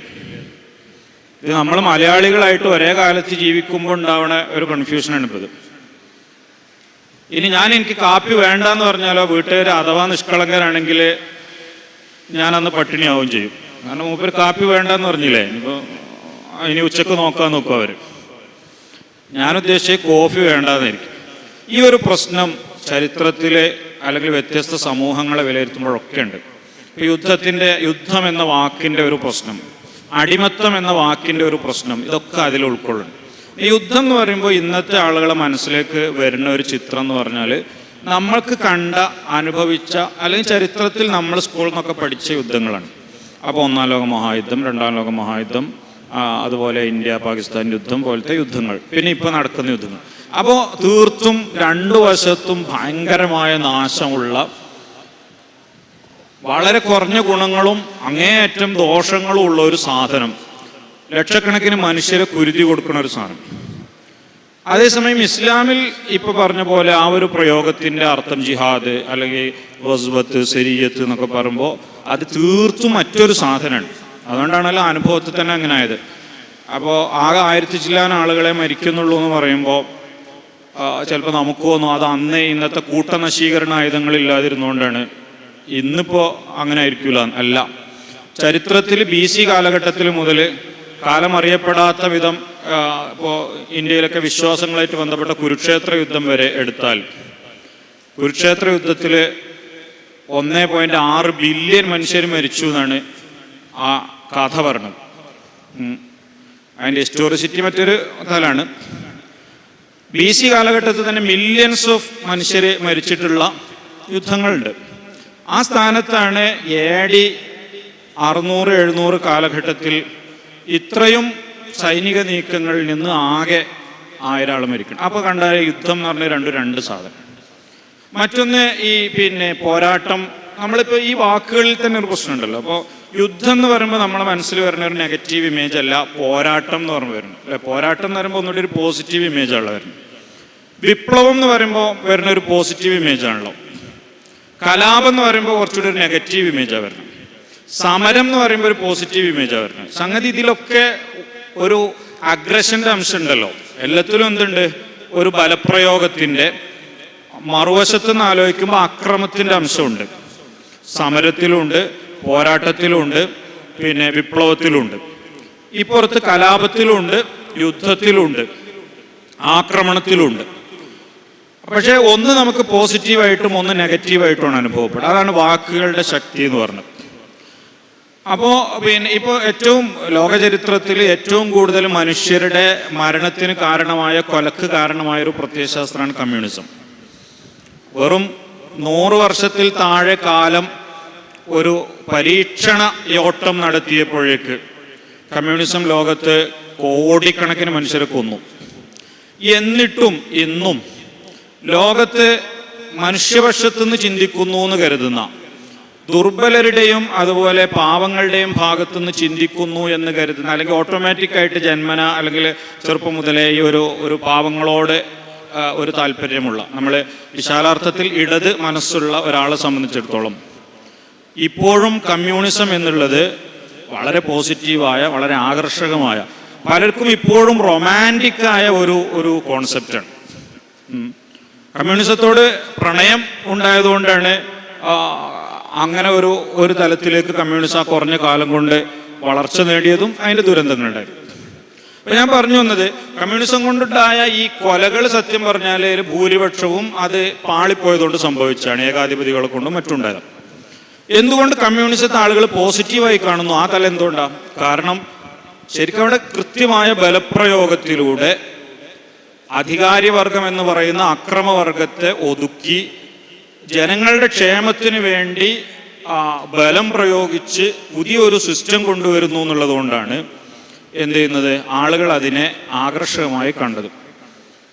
അപ്പോൾ കമ്മ്യൂണിസ്റ്റ് പശ്ചാത്തലത്തിൽ നിന്ന് ചോരച്ചെങ്കൊടി എന്ന് പറയുമ്പോൾ, ചോരച്ചാലുകൾ നീന്തിക്കയറി എന്ന് പറയുമ്പോൾ അതൊക്കെ ഭയങ്കര പോസിറ്റീവായിട്ട് നമ്മളങ്ങനെ കാണും. ഇപ്പുറത്ത് ഇസ്ലാം യുദ്ധം ചെയ്യാൻ അനുവദിച്ചു എന്ന് പറയുമ്പോൾ അയ്യേന്ന് തോന്നും. അവിടെ ഒരു പ്രശ്നമില്ലേ? സത്യത്തിൽ ഇസ്ലാം ഒരു വിപ്ലവ പ്രസ്ഥാനമാണ്. കമ്മ്യൂണിസത്തിന് എത്രയോ മുന്നേ ലോകത്ത് പ്രാക്ടിക്കലായി സ്റ്റേറ്റിൻ്റെ നേതൃത്വത്തിൽ സോഷ്യലിസം പ്രാക്ടിക്കലായി കൊണ്ടുവന്ന വിപ്ലവത്തിലൂടെ, അല്ലെങ്കിൽ സ്റ്റേറ്റ്ഹുഡിലൂടെ സോഷ്യലിസം കൊണ്ടുവന്ന പ്രസ്ഥാനമാണ് ഇസ്ലാം. അത് കമ്മ്യൂണിസം നടപ്പിലാക്കുന്ന രീതിയും ഇസ്ലാം നടപ്പിലാക്കിയ രീതിയിലും വ്യത്യാസമുണ്ട് എന്നുള്ളൂ. എല്ലാ മനുഷ്യരെയും തുല്യതയിലേക്ക് കൊണ്ടുവരികയും എല്ലാവർക്കും തുല്യമായ അവകാശങ്ങളും തുല്യമായ സാധ്യതകളും കൊടുക്കുന്ന വിധത്തിൽ ലോകത്തെ കോടിക്കണക്കിന് മനുഷ്യരെ, അന്ന് ലോകത്ത് മനുഷ്യർ ജീവിച്ചിരിക്കുന്ന ഒരുപാട് പ്രവിശാലമായ മൂന്ന് ഭൂഖണ്ഡങ്ങൾ പരന്നു കിടക്കുന്ന ഒരു വലിയ ഭൂപ്രദേശത്ത് നൂറ്റാണ്ടുകളോളം സോഷ്യലിസ്റ്റിക് ആയിട്ടുള്ള ഒരു സൊസൈറ്റിയെ രൂപപ്പെടുത്തുകയും അത് ഏറ്റവും മനോഹരമായി മദീനയിൽ നിന്ന് കാണിച്ചു കൊടുക്കുകയും ചെയ്ത, ഈവൻ ഭരണാധികാരികളും ഭരണീയരും വരെ തുല്യരായിരിക്കുന്ന, ഇപ്പോൾ സോഷ്യലിസം എന്ന പേരിൽ വന്ന ഏറ്റവും പ്രബലമായ കമ്മ്യൂണിസം മുതൽ മറ്റു പ്രസ്ഥാനങ്ങളൊക്കെ ഫലത്തിൽ ഭരണാധികാരികളും ഭരണീയരും രണ്ട് തലത്തിലായിരുന്നു. പക്ഷേ ഭരണാധികാരികളും ഭരണീയരും ഒരേ തലത്തിലായിരിക്കുന്ന വിധം പ്രാക്ടിക്കലായി സോഷ്യലിസത്തെ നടപ്പിലാക്കിയ, എല്ലാ മനുഷ്യരുടെയും അവകാശങ്ങൾ നേടിക്കൊടുത്ത, എല്ലാ ദുർബലർക്കും ഡിഗ്നിറ്റി സമ്മാനിച്ച, എല്ലാ ദുർബലർക്കും അവകാശങ്ങൾ കൊടുത്ത ഏറ്റവും ചരിത്രത്തിൽ സത്യത്തിൽ ഏറ്റവും വിജയകരമായ സോഷ്യലിസ്റ്റ് മൂവ്മെന്റ് കൂടിയാണ് ഇസ്ലാം എന്ന് പറയുന്നത്. ഏറ്റവും വിജയകരമായ സോഷ്യലിസ്റ്റ് വിപ്ലവങ്ങളായിരുന്നു ഇസ്ലാമിൻ്റെ മുന്നേറ്റങ്ങൾ എന്ന് പറയുന്നത്.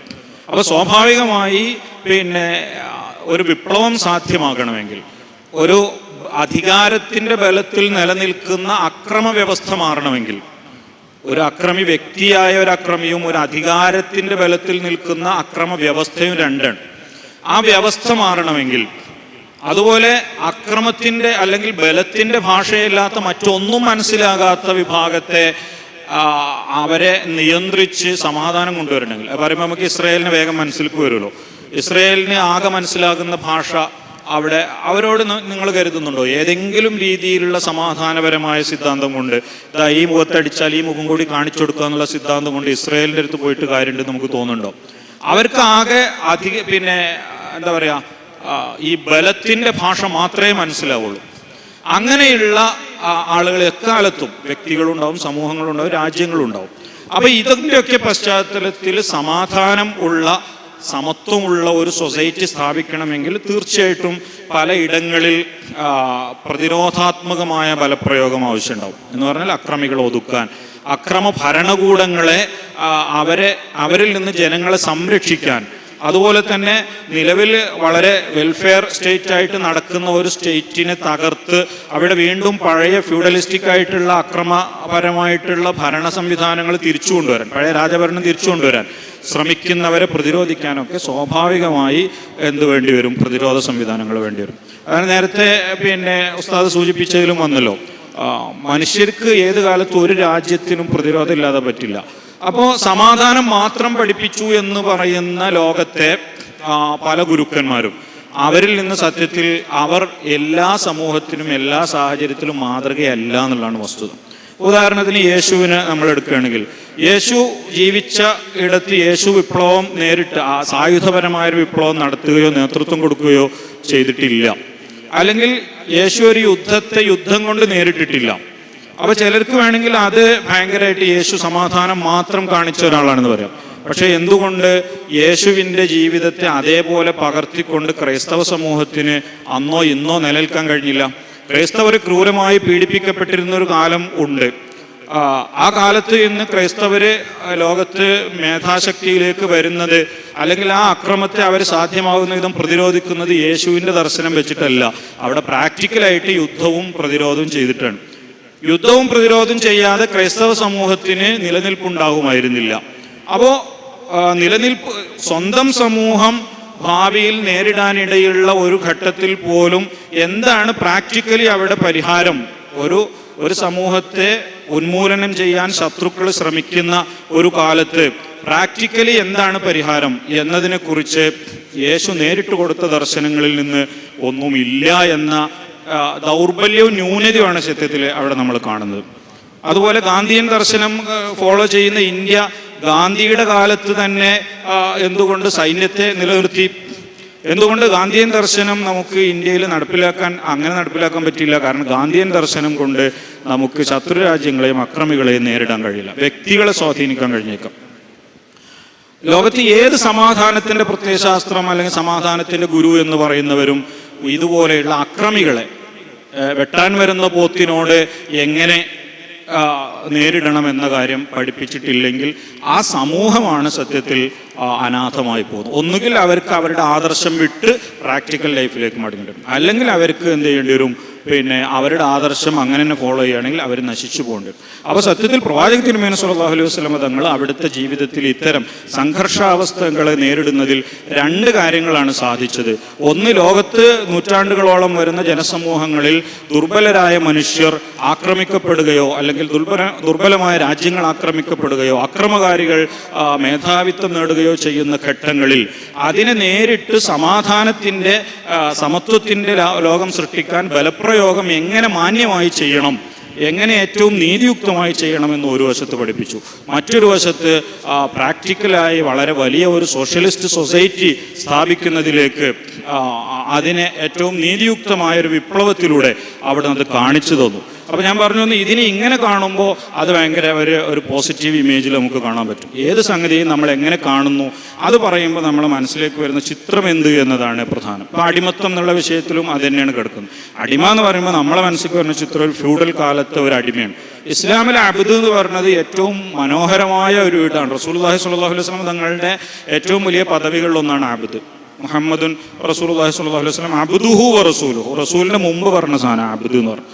അപ്പോൾ ഇസ്ലാമിലെ അബ്ദും ഇവിടുത്തെ അടിമത്തവും രണ്ടാണ്, ഞാൻ പറഞ്ഞില്ല. അപ്പോൾ ഈ വാക്കുകൾ മനസ്സിലാക്കുന്നിടത്ത് ഒരു പ്രശ്നം അതിലുണ്ട് എന്ന ഒരു അടിസ്ഥാനപരമായ കാര്യമാണ് ഞാൻ പറയാൻ ശ്രമിച്ചത്. യേശുവിനെ കുറിച്ച് പറഞ്ഞു, മഹാത്മാഗാന്ധിയെ കുറിച്ച് പറഞ്ഞു. അവിടെ നമ്മൾ മനസ്സിലാക്കേണ്ട ചെറിയൊരു പോയിന്റ് സൂചിപ്പിച്ചിട്ടുണ്ടെങ്കിലും അവരൊന്നും ഒരു ഭരണാധികാരികളായിരുന്നില്ല, രാഷ്ട്രത്തലവന്മാരോ രാജ്യം ഭരിച്ചവരൊന്നും ആയിരുന്നില്ല. അപ്പോൾ അവരുടെ ചരിത്രം എന്ന് പറഞ്ഞാൽ നമ്മുടെ മുഹീദ്ദീൻ ഷെയ്ഖിൻ്റെ ചരിത്രം അല്ലെങ്കിൽ ഗസാലി ഇമാമിൻ്റെ ചരിത്രമൊക്കെ വായിക്കുന്നത് പോലെ ഇപ്പോൾ നമ്മുടെ ഷെയ്ഖുനയുടെ ഉസ്താദിൻ്റെ നമ്മുടെ ഇവിടെയുള്ള ഉസ്താദ്മാരുടെ ചരിത്രമൊക്കെ വായിച്ചാൽ അവരൊരു യുദ്ധം ചെയ്തിട്ടുണ്ടാവില്ല, ഒരാളെ അടിച്ചിട്ടുണ്ടാവില്ല, ഒന്നും ചെയ്തിട്ടുണ്ട്. കാരണം അവർക്കൊന്നും ഭരണമല്ല. ഇത്തരം കാര്യങ്ങൾ ചെയ്യേണ്ടി വരും. അവരൊക്കെ ഭരണാധികാരികളായിരുന്നുവെങ്കിൽ, ഇപ്പോൾ ഇന്ത്യൻ്റെ പ്രധാനമന്ത്രിയോ അല്ലെങ്കിൽ പ്രസിഡൻ്റോ ഒക്കെ മഹാത്മാഗാന്ധി വരെ ആവുകയാണെങ്കിൽ ചൈനയോ പാകിസ്ഥാനോ ആക്രമിക്കുമ്പോൾ തിരിച്ചടിക്കേണ്ടി വരും. മുഹമ്മദ് മുസ്തഫ സല്ലല്ലാഹു അലൈഹി വസല്ലം തങ്ങൾ അങ്ങനെയല്ല. ഇനി ബൈബിളിനെ എടുത്ത് നോക്കുകയാണെങ്കിൽ മൂസാ നബി അലൈഹി സ്വലാത്തു വസ്സലാമിൻ്റെ ചരിത്രമൊക്കെ നോക്കിയാൽ അവിടെ ഇതൊക്കെ നടക്കുന്നുണ്ട്. കാരണം അവരെല്ലാം ബാധിക്കുന്ന വിഷയങ്ങൾ കൈകാര്യം ചെയ്യുന്ന ഒരു മതമായിട്ട് നമുക്കത് കാണാൻ പറ്റും. അപ്പോൾ അതുകൂടി നമ്മൾ മനസ്സിലാക്കണം എന്ന് സൂചിപ്പിക്കാൻ വേണ്ടി മൈക്കെടുത്ത്. ആ പറഞ്ഞതിൻ്റെ തുടർച്ച തന്നെയാണ് അടിമത്വം എന്ന് എനിക്ക് തോന്നുന്നത്. ഒരു ഭരണാധികാരി, ഇപ്പോൾ നേരത്തെ മുഹീദ്ദീൻ ഉസ്താദ് പറഞ്ഞല്ലോ, അടിമ എന്ന് കേൾക്കുമ്പോഴേക്ക് നമുക്ക് കാണുന്നത് സ്പാർട്ടക്കസിൻ്റെ കഥയോ അങ്ങനെയൊക്കെയാണ് നമ്മുടെ തലയിലേക്ക് വരിക. അടിയും കുത്തുമൊക്കെ കൊണ്ട് ഭക്ഷണം കഴിക്കാനില്ലാതെ കയ്യുമലും കാലിലൊക്കെ ചെങ്ങലക്കിട്ട് അങ്ങനെയായിരുന്നു അറേബ്യയിലും അടിമകളുണ്ടായിരുന്നത്. അവരവരുടെ ഈ മുതലാളിമാരുടെ ലാഭത്തിന് വേണ്ടിയിട്ട് അടിമകളെ തമ്മിൽ തല്ലിച്ചിട്ട് അവരിൽ ഒരാൾ മരിക്കുന്നത് വരെ മറ്റേ ആളെ അടിച്ച് മറ്റവനെ വീഴ്ത്തുക, എന്നിട്ട് അവൻ്റെ ജീവൻ പോകുന്നത് കണ്ടിട്ട് ഇവർ അട്ടഹസിച്ചിരിക്കുക. കുതിരകൾ കെട്ടുന്ന ലായങ്ങളിൽ 5 10 ഒരുമിച്ച് കൊണ്ടുപോയി കെട്ടുക. ഇങ്ങനെയൊക്കെയാണ് അവിടുത്തെ അടിമകളെ ട്രീറ്റ് ചെയ്തിരുന്നത്. ആ കാലത്താണ് ബഹുമാനപ്പെട്ട സയ്യിദന അബൂദർ റളിയല്ലാഹു അൻഹു അവിടുത്തെ ഒരു ഭൃത്യനായിരുന്ന തൻ്റെ ഒരു ഗുലാമിനോട്, ഒരു അടിമയോട് ഉമ്മയുടെ നിറത്തിൻ്റെ വർണ്ണത്തിൻ്റെ പേരിൽ ചെറിയൊരു മോശമായ പദപ്രയോഗം നടത്തിയപ്പോൾ റസൂലുള്ളാഹി സ്വല്ലല്ലാഹു അലൈഹി വസല്ലം തങ്ങൾ നമ്മൾ ഇന്നും മനസ്സിലാക്കി വെച്ചിട്ടുള്ള ഒരു ധാരണയെ തിരിച്ചിട്ടുള്ളത്. നമ്മളൊക്കെ മനസ്സിലാക്കി വെച്ചിട്ടുള്ള ഈ ജാഹിലിയത്ത് എന്ന് പറഞ്ഞാൽ അതൊരു പ്രീ ഇസ്ലാമിക് പീരീഡിൻ്റെ പേരാണെന്നാണ്. അല്ല, അതൊരു സംസ്കാരത്തിൻ്റെ പേരാണ്. ഒരു ഇസ്ലാം പഠിപ്പിച്ച മൂല്യങ്ങൾക്ക് വിരുദ്ധമായിട്ടുള്ള ഒരു കൾച്ചറിൻ്റെ പേരാണ്. മനുഷ്യനെ മനുഷ്യനായി കാണുന്ന, സഹോദരനായി കാണേണ്ടതിനെ സഹോദരനായി കാണാത്ത അത്തരത്തിലുള്ള ഒരു അധമമായ ഒരു കൾച്ചറിൻ്റെ പേരാണ്. അതുകൊണ്ടാണ് ബഹുമാനപ്പെട്ട റസൂലുള്ളാഹി സ്വല്ലല്ലാഹു അലൈഹി വസല്ലം അവിടുത്തോട് പറഞ്ഞത്, നിന്നിൽ ജാഹിലിയത്ത് ഇപ്പോഴും ബാക്കിയുണ്ട്. നമ്മൾ പരിശോധിച്ചാൽ ഒരു പക്ഷേ ഇന്നും സമൂഹത്തിൽ ആ ജാഹിലിയത്തുകൾ കിടക്കുന്നുണ്ട്. പല വിധേന ഇസ്ലാം നിരാകരിച്ചിട്ടുള്ള പലതരത്തിലുള്ള ജാഹിലിയത്തുകൾ ഇപ്പോഴും ഉണ്ട്. ഇന്ന് വാർ പ്രിസണേഴ്സായിട്ട് പിടിക്കുന്ന ആളുകൾ യഥാർത്ഥത്തിൽ അവരുടെ അവസ്ഥ എന്താണ്? ഗ്വാണ്ടാനാമോയിൽ നിന്നുള്ള വാർത്തകൾ നമ്മൾ കണ്ടു. അഫ്ഗാനിലും ഇറാഖിലും ഇപ്പോൾ വേണ്ട യുദ്ധം നടന്നുകൊണ്ടിരിക്കുന്ന, യുദ്ധം എന്ന് പറയാൻ പറ്റില്ല, ഏകപക്ഷീയമായ കടന്നാക്രമണം നടന്നുകൊണ്ടിരിക്കുന്ന ഫലസ്തീനിലും അവിടുത്തെ മനുഷ്യരെ പട്ടിണിക്കിട്ട് കൊല്ലുന്ന വാർത്തകൾ നമ്മൾ കണ്ടുകൊണ്ടിരിക്കുന്നു. ഇസ്ലാം അടിമത്തം നിർമ്മിച്ചിട്ടില്ല. ഇസ്ലാം അടിമത്തം വളർത്തിയിട്ടും ഇല്ല. ഇസ്ലാം ആകെ ചെയ്തത് ഈ പറഞ്ഞതുപോലെ യുദ്ധങ്ങളിൽ അറസ്റ്റ് ചെയ്യപ്പെടുന്ന ആളുകളെ എങ്ങനെ ട്രീറ്റ് ചെയ്യണമെന്ന് മര്യാദ പഠിപ്പിക്കുകയാണ് ചെയ്തത്. ഇതിലൊരു കാര്യം നമ്മൾ മനസ്സിലാക്കേണ്ടത്, അടിമത്ത സമ്പ്രദായം എന്ന് പറയുന്നത് ഒരു കാലഘട്ടത്തിൽ അവരുടെ രാജ്യത്തിൻ്റെ സമ്പദ് വ്യവസ്ഥയെ നിയന്ത്രിച്ചിരുന്ന വളരെ പ്രധാനപ്പെട്ട സംഗതിയാണ്. അവരുടെ എക്കോണമിയുടെ ഭാഗമാണ്. അപ്പോൾ അറേബ്യയിൽ ഒരുപാട് അടിമക്കച്ചവടക്കാരുണ്ടായിരുന്നു. അവർ ആഫ്രിക്കയിൽ നിന്ന്, അബീസീനിയയിൽ നിന്ന്, എത്യോപ്യയിൽ നിന്ന്, പിന്നെ മറ്റ് രാജ്യങ്ങളിൽ നിന്നൊക്കെ ഇതേപോലെ അടിമകളെ കൊണ്ടുവരികയും ഇവിടെ വിൽക്കുകയും ചെയ്യും, മുതലാളിമാർക്ക് വിൽക്കുകയും ചെയ്യും. അങ്ങനെ വിറ്റിട്ടുണ്ടായിരുന്ന അടിമകളുണ്ടായിരുന്നു. ചെറിയ ചെറിയ ഗോത്രങ്ങൾ തമ്മിലുള്ള നിസ്സാരമായ വഴക്കുകളുടെ പേരിൽ അടിമകളാക്കപ്പെട്ടിരുന്നു. പണം കടം വാങ്ങിയിട്ട് തിരിച്ചു കൊടുക്കാൻ പറ്റാതിരുന്നാൽ അവനെ പിടിച്ചുകൊണ്ടുപോയി അടിമയാക്കുന്ന സമ്പ്രദായം ഉണ്ടായിരുന്നു. ഈ പറയുന്ന എല്ലാ രീതികളും പരിശുദ്ധമായ ഇസ്ലാം നിരോധിക്കുകയാണ് ചെയ്തത്. അങ്ങനെ ഒരു മനുഷ്യൻ മറ്റൊരു മനുഷ്യൻ്റെ മേൽ യജമാനനാകുന്ന സന്ദർഭം ഇല്ല എന്നാണ് ഇസ്ലാം പഠിപ്പിച്ചിട്ടുള്ളത്. അങ്ങനൊരു സംഭവം ഇല്ല. അപ്പം ഇന്ന് നമ്മൾ മനസ്സിലാക്കുന്ന അടിമത്ത സമ്പ്രദായം എന്നൊക്കെ പറയുമ്പോൾ നമ്മൾ കേൾക്കുന്ന ഒരു സ്ലേവറി സിസ്റ്റം ആണെങ്കിൽ ഇസ്ലാമിൽ അങ്ങനെ ഒരു സംഭവം ഇല്ല. 100% അത് ക്രമേണ ഇല്ലാതാകാൻ ആവശ്യമായ പദ്ധതികളാണ് സയ്യിദുനാ റസൂലുള്ളാഹി സ്വല്ലല്ലാഹു അലൈഹി വസല്ലം തങ്ങൾ നടപ്പിലാക്കിയത്. പിന്നെ അവിടെ ആകെ ഉണ്ടായിരുന്നത് എന്താണ്? നേരത്തെ പറയപ്പെട്ടിട്ടുള്ള യുദ്ധങ്ങൾ, ഈ പറയപ്പെട്ട പോലെ യുദ്ധങ്ങൾ നടക്കുമ്പോൾ അവിടെ വാർ പ്രിസണേഴ്സായിട്ട് പിടിക്കപ്പെടും. വാർ പ്രിസൺ എന്ന് പറഞ്ഞാൽ യഥാർത്ഥത്തിൽ യുദ്ധത്തടവുകാരൻ എന്ന് പറഞ്ഞാൽ എന്താണ്? ഇസ്ലാമിക സമൂഹത്തെ അല്ലെങ്കിൽ ഇസ്ലാമിക രാഷ്ട്രത്തെ ആക്രമിക്കാൻ വരുന്ന സന്ദർഭങ്ങളിൽ ആ ആക്രമണ മനസ്സോടുകൂടി വന്ന ശത്രുവിനെ കൊല്ലാതെ നിങ്ങളെ തടവിൽ പാർപ്പിക്കുക എന്നതിന് മാക്സിമം പോയൊരർത്ഥം. ഇവിടെ തടവിൽ പാർപ്പിക്കുക എന്ന് പറയുമ്പോൾ പോലും നമ്മൾ മനസ്സിലാക്കരുത് അവരെ പിടിച്ചു കൊണ്ടുവന്ന് ജയിലിലിടുകയാണ് എന്ന്. അവിടെയാണ് നാം ഇസ്ലാമിക സമൂഹം എന്താണ് ചെയ്തത് എന്ന് പൊതുസമൂഹം അറിയണം എന്ന് നമ്മൾ ആഗ്രഹിക്കുന്നത്. ഇസ്ലാം ഈ പിടിച്ചു അറസ്റ്റ് ചെയ്ത് കൊണ്ടുവരപ്പെട്ട വ്യക്തികൾ ഏതെങ്കിലും അർത്ഥത്തിൽ ഈ രാഷ്ട്രത്തിന് ദ്രോഹകരമായി തീരുമില്ലെങ്കിൽ അവരെ വെറുതെ വാങ്ങുകയോ വെറുതെ വിടുകയോ അല്ലെങ്കിൽ മോചനദ്രവ്യം വാങ്ങിയിട്ട് വിട്ടയക്കുകയോ ചെയ്യാം എന്ന നിലപാടാണ് ഇസ്ലാം സ്വീകരിച്ചത്. അതേസമയം ഈ രാഷ്ട്രത്തിന് തന്നെ ദ്രോഹകരമായി തീരുകയോ മറ്റേതെങ്കിലും തരത്തിലുള്ള ആഭ്യന്തരമായോ അല്ലെങ്കിൽ നയതന്ത്രപരമായ പ്രശ്നങ്ങളോ ഒക്കെ ഉണ്ടാകുന്ന സന്ദർഭങ്ങളിൽ നമ്മളവരെ തടഞ്ഞു വെക്കേണ്ടി വരും. സ്വാഭാവികമായിട്ടും ശത്രുവിന് വീണ്ടും സംഘടിക്കാനും ഒരുമിക്കാനും ഈ രാഷ്ട്രത്തിനെതിരെ ഒരു ആക്രമണം നടത്താനുമുള്ള പദ്ധതികൾ ആവിഷ്കരിക്കാനുള്ള വഴികൾ നമ്മൾ ബ്ലോക്ക് ചെയ്യേണ്ടി വരും. അതിൻ്റെ പേരിൽ സ്വാഭാവികമായിട്ടും യുദ്ധക്കുറ്റവാളികളായിട്ട് ഇവിടെ ചിലപ്പോൾ അറസ്റ്റ് ചെയ്യപ്പെടും. ഈ അറസ്റ്റ് ചെയ്യപ്പെട്ട ആളുകളോട് പെരുമാറേണ്ട രീതിയാണ് നമ്മളിപ്പോൾ അടിമകളോട് പെരുമാറുന്ന രീതി എന്ന് പറഞ്ഞിട്ട് ഇസ്ലാം പഠിപ്പിച്ചിട്ടുള്ള സൗഹാർദ്ദത്തിൻ്റെ, സ്നേഹത്തിൻ്റെ എല്ലാം മാതൃകകൾ കാണുന്നത്. ബഹുമാനപ്പെട്ട സയ്യിദുനാ അബൂദർ റളിയല്ലാഹു അൻഹു അത്യാവശ്യം മെച്ചപ്പെട്ട ധനാഢ്യതയുള്ള സമ്പന്നനായ ഒരു വ്യക്തിയാണ്. അദ്ദേഹത്തിൻ്റെ വസ്ത്രങ്ങളൊക്കെ സാധാരണഗതിയിൽ ഒരു സ്റ്റാൻഡേർഡ് വേഷം ധരിച്ച് നടക്കാറുള്ള ആളാണ്. ഒരു ദിവസം അബൂദർ റളിയല്ലാഹു വരുമ്പോൾ അദ്ദേഹത്തിൻ്റെ കൂടെ തന്നെ ഒരാളുണ്ട്, സമാനമായ വേഷമാണ് ധരിച്ചിട്ടുള്ളത്. ബഹുമാനപ്പെട്ടവരോട് ഒരാൾ ചോദിച്ചു, ഇതാരാണ്? ബന്ധുവോ കുടുംബക്കാരനോ ആരോണെന്ന് വിചാരിച്ചത്. കാരണം സെയിം സോഷ്യൽ സ്റ്റാറ്റസ് ആണ് കണ്ടാൽ തോന്നുക. അല്ല, അതെൻ്റെ അടിമയാണ്, എൻ്റെ ഗുലാം. അപ്പൊ പിന്നെ നിങ്ങളതേ വേഷം അതെന്താ? റസൂലുള്ളാഹി സ്വല്ലല്ലാഹു അലൈഹി വസല്ലം തങ്ങൾ ഇങ്ങനെയാണ് പഠിപ്പിച്ചത്. ഒരടിമയോട് മോശമായി പെരുമാറരുതെന്നാണ് പഠിപ്പിച്ചത്. അവർ അള്ളാഹുവിൻ്റെ നാമത്തിൽ നിങ്ങളെ ഏൽപ്പിക്കപ്പെട്ടിട്ടുള്ള നിങ്ങളെ യഹ്വാൻ ആണ് എന്നാണ് നബി സല്ലല്ലാഹു അലൈഹി വസല്ലം തങ്ങൾ പഠിപ്പിച്ചത്. അതുകൊണ്ട് അബ്ദി അമതി എന്ന് വിളിക്കരുത്, ഫതായ ഫതാതി അങ്ങനെ വിളിക്കണം. ഇത് എൻ്റെ കുട്ടിയാണ്, എൻ്റെ മോളാണ്, അങ്ങനെ പറഞ്ഞാൽ മതി. നിങ്ങൾ എൻ്റെ അടിമയാണ് എന്ന് പറയരുത്.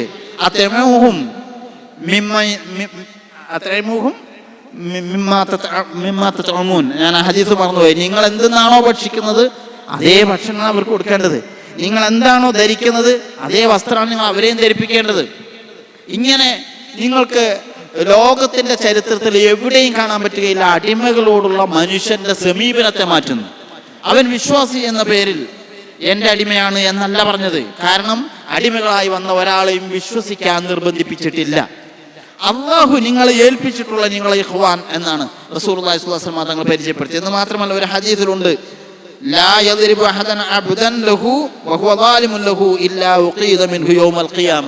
ഒരു അടിമയെ അന്യായമായി വേദനിപ്പിച്ചാൽ, ആക്രമിച്ചാൽ ഖിയാമത്ത് നാളിലെത്തുമ്പോൾ അവനോട് പ്രതികാരം ചെയ്യപ്പെടുമെന്നാണ്.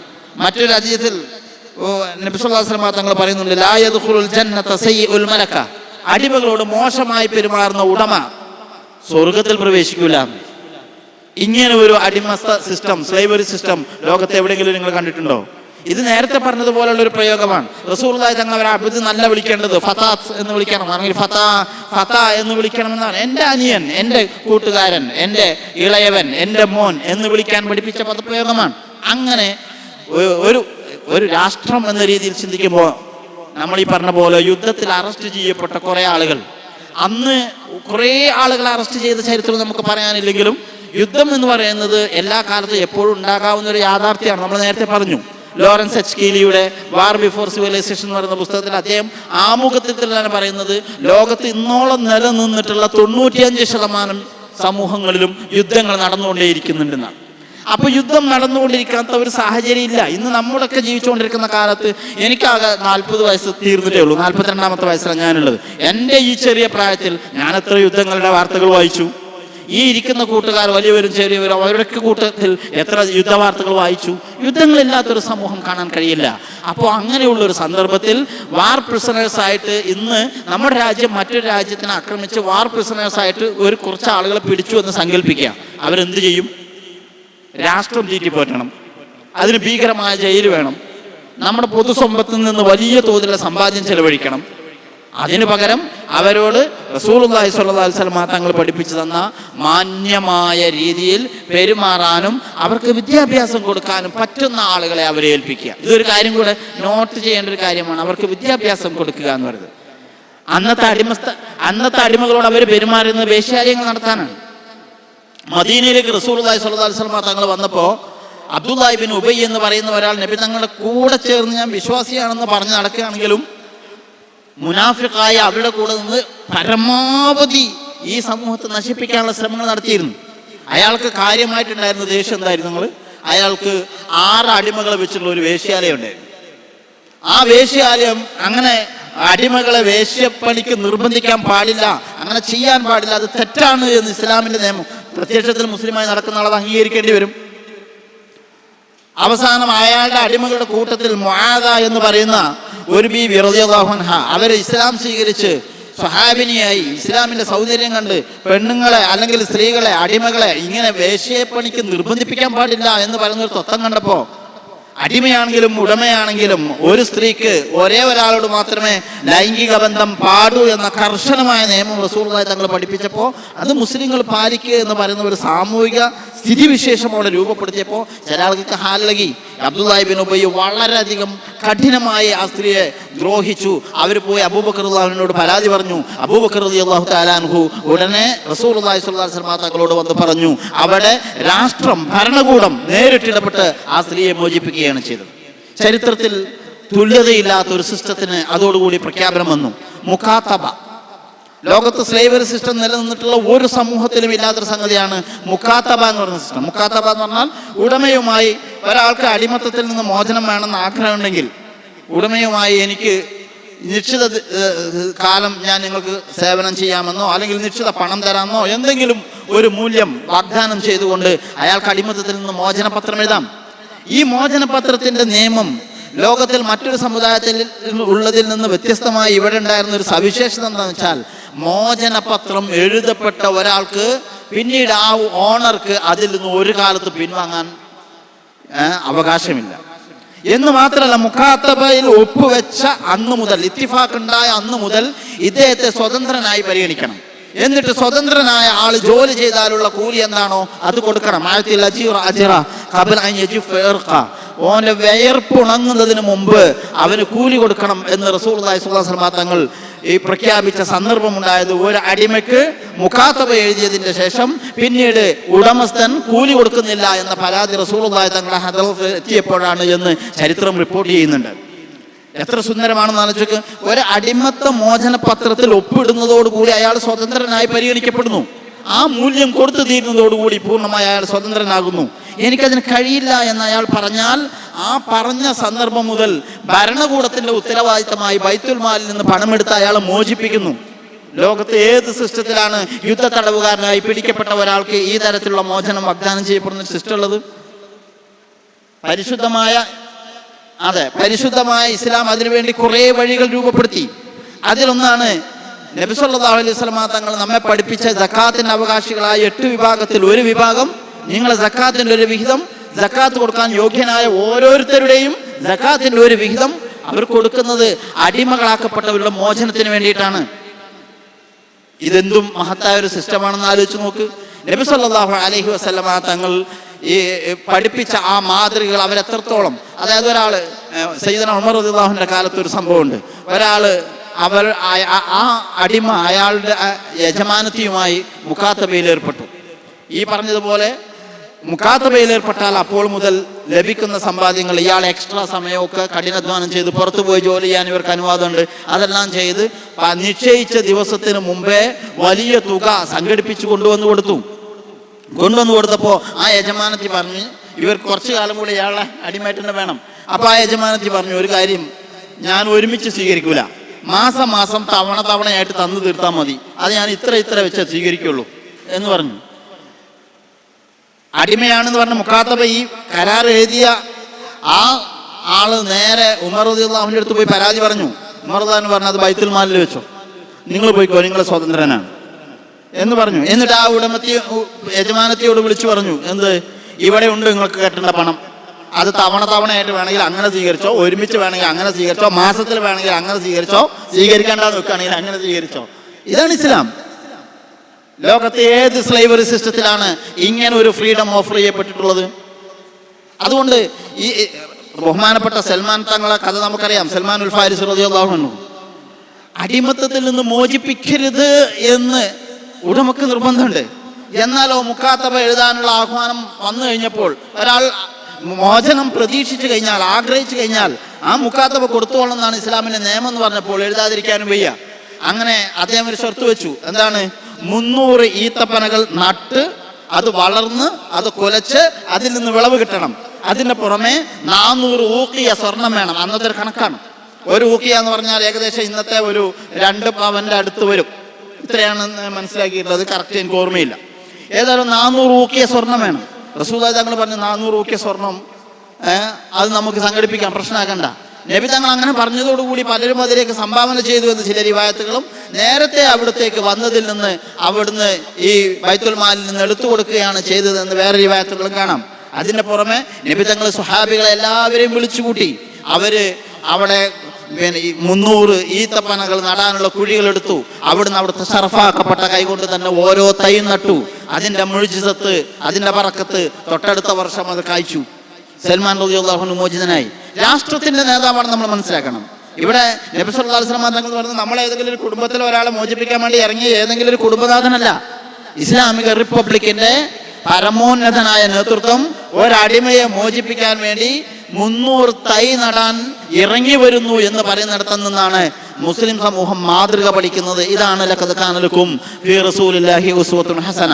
പറഞ്ഞാൽ സുദീർഘമാകുമെന്ന് വിചാരിച്ച് ഞാൻ അവിടെ ക്ലോസ് ചെയ്യുകയാണ്. അപ്പോൾ ഇസ്ലാം അടിമത്തം നിരോധിച്ചിട്ടില്ല എന്ന് പറയുന്നത്, യുദ്ധങ്ങൾ ഉണ്ടായാൽ യുദ്ധത്തിൽ വാർ പ്രിസണേഴ്സായിട്ട് പിടിക്കുന്നതിന് തടസ്സമില്ല എന്നതല്ലാത്ത യാതൊരു സംവിധാനവും ഇന്നില്ല. ഇസ്ലാം അന്നേ അടിമകളായി നേരത്തെ ഉണ്ടായിരുന്ന ആളുകൾ, അതിൻ്റെ തലമുറകൾ അടിമകളായി പരിഗണിക്കപ്പെട്ടിരുന്ന രീതികൾ അതെല്ലാം വകവെച്ചിരുന്നു എന്നതല്ലാത്ത മറ്റൊരു സംഭവം ഉണ്ടായിട്ടില്ല. ഇനി അവർക്ക് വിവാഹം ചെയ്യാനുള്ള ഉടമയുമായുള്ള വിവാഹത്തിലൂടെയോ അല്ലാതെയോ ലൈംഗിക ബന്ധത്തിൽ ഏർപ്പെടാൻ, അതിലൂടെ മോചനം നേടാൻ, അങ്ങനെ കുറേ വഴികൾ സാധാരണഗതിയിൽ പറയാറുള്ളതുണ്ട്. നീണ്ടുപോകുമെന്ന് വിചാരിച്ച് ഞാൻ അവസാനിപ്പിക്കുകയാണ്. അപ്പോൾ നമ്മൾ ഇവിടെ മനസ്സിലാക്കേണ്ട ഏതാനും ചില പോയിന്റുകൾ കൂടി പറയാണ്. ഒന്നാമത്, ഇസ്ലാമിക സിസ്റ്റം അനുസരിച്ച് ആത്യന്തികമായി ഒരാൾ അടിമയായി മാറുക എന്നത് യുദ്ധത്തടവുകാർ മാത്രമാണ് അടിമയായി മാറുക. ഏതെങ്കിലും സ്വതന്ത്രനായ ഒരാളെ എവിടെയെങ്കിലും ഇട്ട് പിടിച്ച് അയാൾ അടിമയാക്കാൻ പറ്റില്ല. ഒരു യുദ്ധത്തിലോ അല്ലെങ്കിൽ സമാനമായ ഒരു അന്തരീക്ഷത്തിലൊക്കെ പിടിക്കപ്പെട്ട ആളുകൾ യുദ്ധത്തടവുകാർ എന്ന് വേണമെങ്കിൽ പറയാം. അവരെ വേണമെങ്കിൽ 2-3 രീതിയിൽ അവരോട് പെരുമാറാൻ പറ്റും. നേരത്തെ സൂചിപ്പിച്ചു. പറ്റുമെങ്കിൽ ഫ്രീ ആയിട്ട് വെറുതെ വിടേണ്ടവരെ അങ്ങനെ വിടാം. അതല്ല, ഭയങ്കര പ്രശ്നക്കാരനൊക്കെ ആണെങ്കിൽ വേണമെങ്കിൽ അത്തരം ആളുകളെ കൊല ചെയ്യേണ്ട സ്ഥലത്ത് ഭരണകൂടം തീരുമാനിക്കുകയാണെങ്കിൽ അങ്ങനെ ചെയ്യാം. നമുക്കെന്തെങ്കിലും ക്യാഷിനോ അല്ലെങ്കിൽ മറ്റ് യുദ്ധത്തടവുകാരെ ഇങ്ങോട്ട് തിരിച്ച് കിട്ടാനൊക്കെ വേണമെങ്കിൽ അങ്ങനെയും വിടാം. അതൊക്കെ കഴിഞ്ഞ് യുദ്ധത്തടവുകാർക്കുള്ള 4മത്തെ വേണമെങ്കിൽ ഏറ്റവും നല്ലതാണെന്നൊക്കെ തോന്നുന്ന സമയത്ത് ചെയ്യാൻ പറ്റുന്ന ഒരു ഓപ്ഷൻ മാത്രമാണ് അടിമയാക്കുക എന്ന് പറയുന്നത്. അല്ലാതെ പിടിച്ച ആളുകൾ മുഴുവൻ അടിമയാക്കല്ല. അടിമയാക്കുന്നത് തന്നെ ആരെ മാത്രം? യുദ്ധത്തടവുകാർ. അപ്പോൾ അവിടെ നേരത്തെ നമ്മൾ ചർച്ച ചെയ്തതുപോലെ എന്തുകൊണ്ട് ഇസ്ലാം ഈ യുദ്ധത്തെ നിരോധിച്ചില്ല എന്നുള്ളതിനെ കുറിച്ച് നമ്മൾ നേരത്തെ പറഞ്ഞു. അതുപോലെ തന്നെ അടിമത്വം പൂർണ്ണമായിട്ട് നിരോധിച്ചില്ല എന്നുള്ളൊരു വിഷയം വലിയൊരു ചോദ്യമായി വരുന്നുണ്ട്. കാരണം ഈ കാലഘട്ടത്തിലൊന്നും പോയി അടിമത്വം പാടില്ലല്ലോ. അപ്പം ഇങ്ങനത്തെ ഒരു സാഹചര്യത്തിൽ നമുക്കൊരു വലിയ ചോദ്യമായിട്ട് തോന്നിപ്പോകും. അതിൻ്റെ കാരണം നമ്മൾ മനസ്സിലാക്കുന്ന സമയത്ത് യുദ്ധത്തിന് പറഞ്ഞ അതേപോലെയുള്ളൊരു വിഷയമാണ്.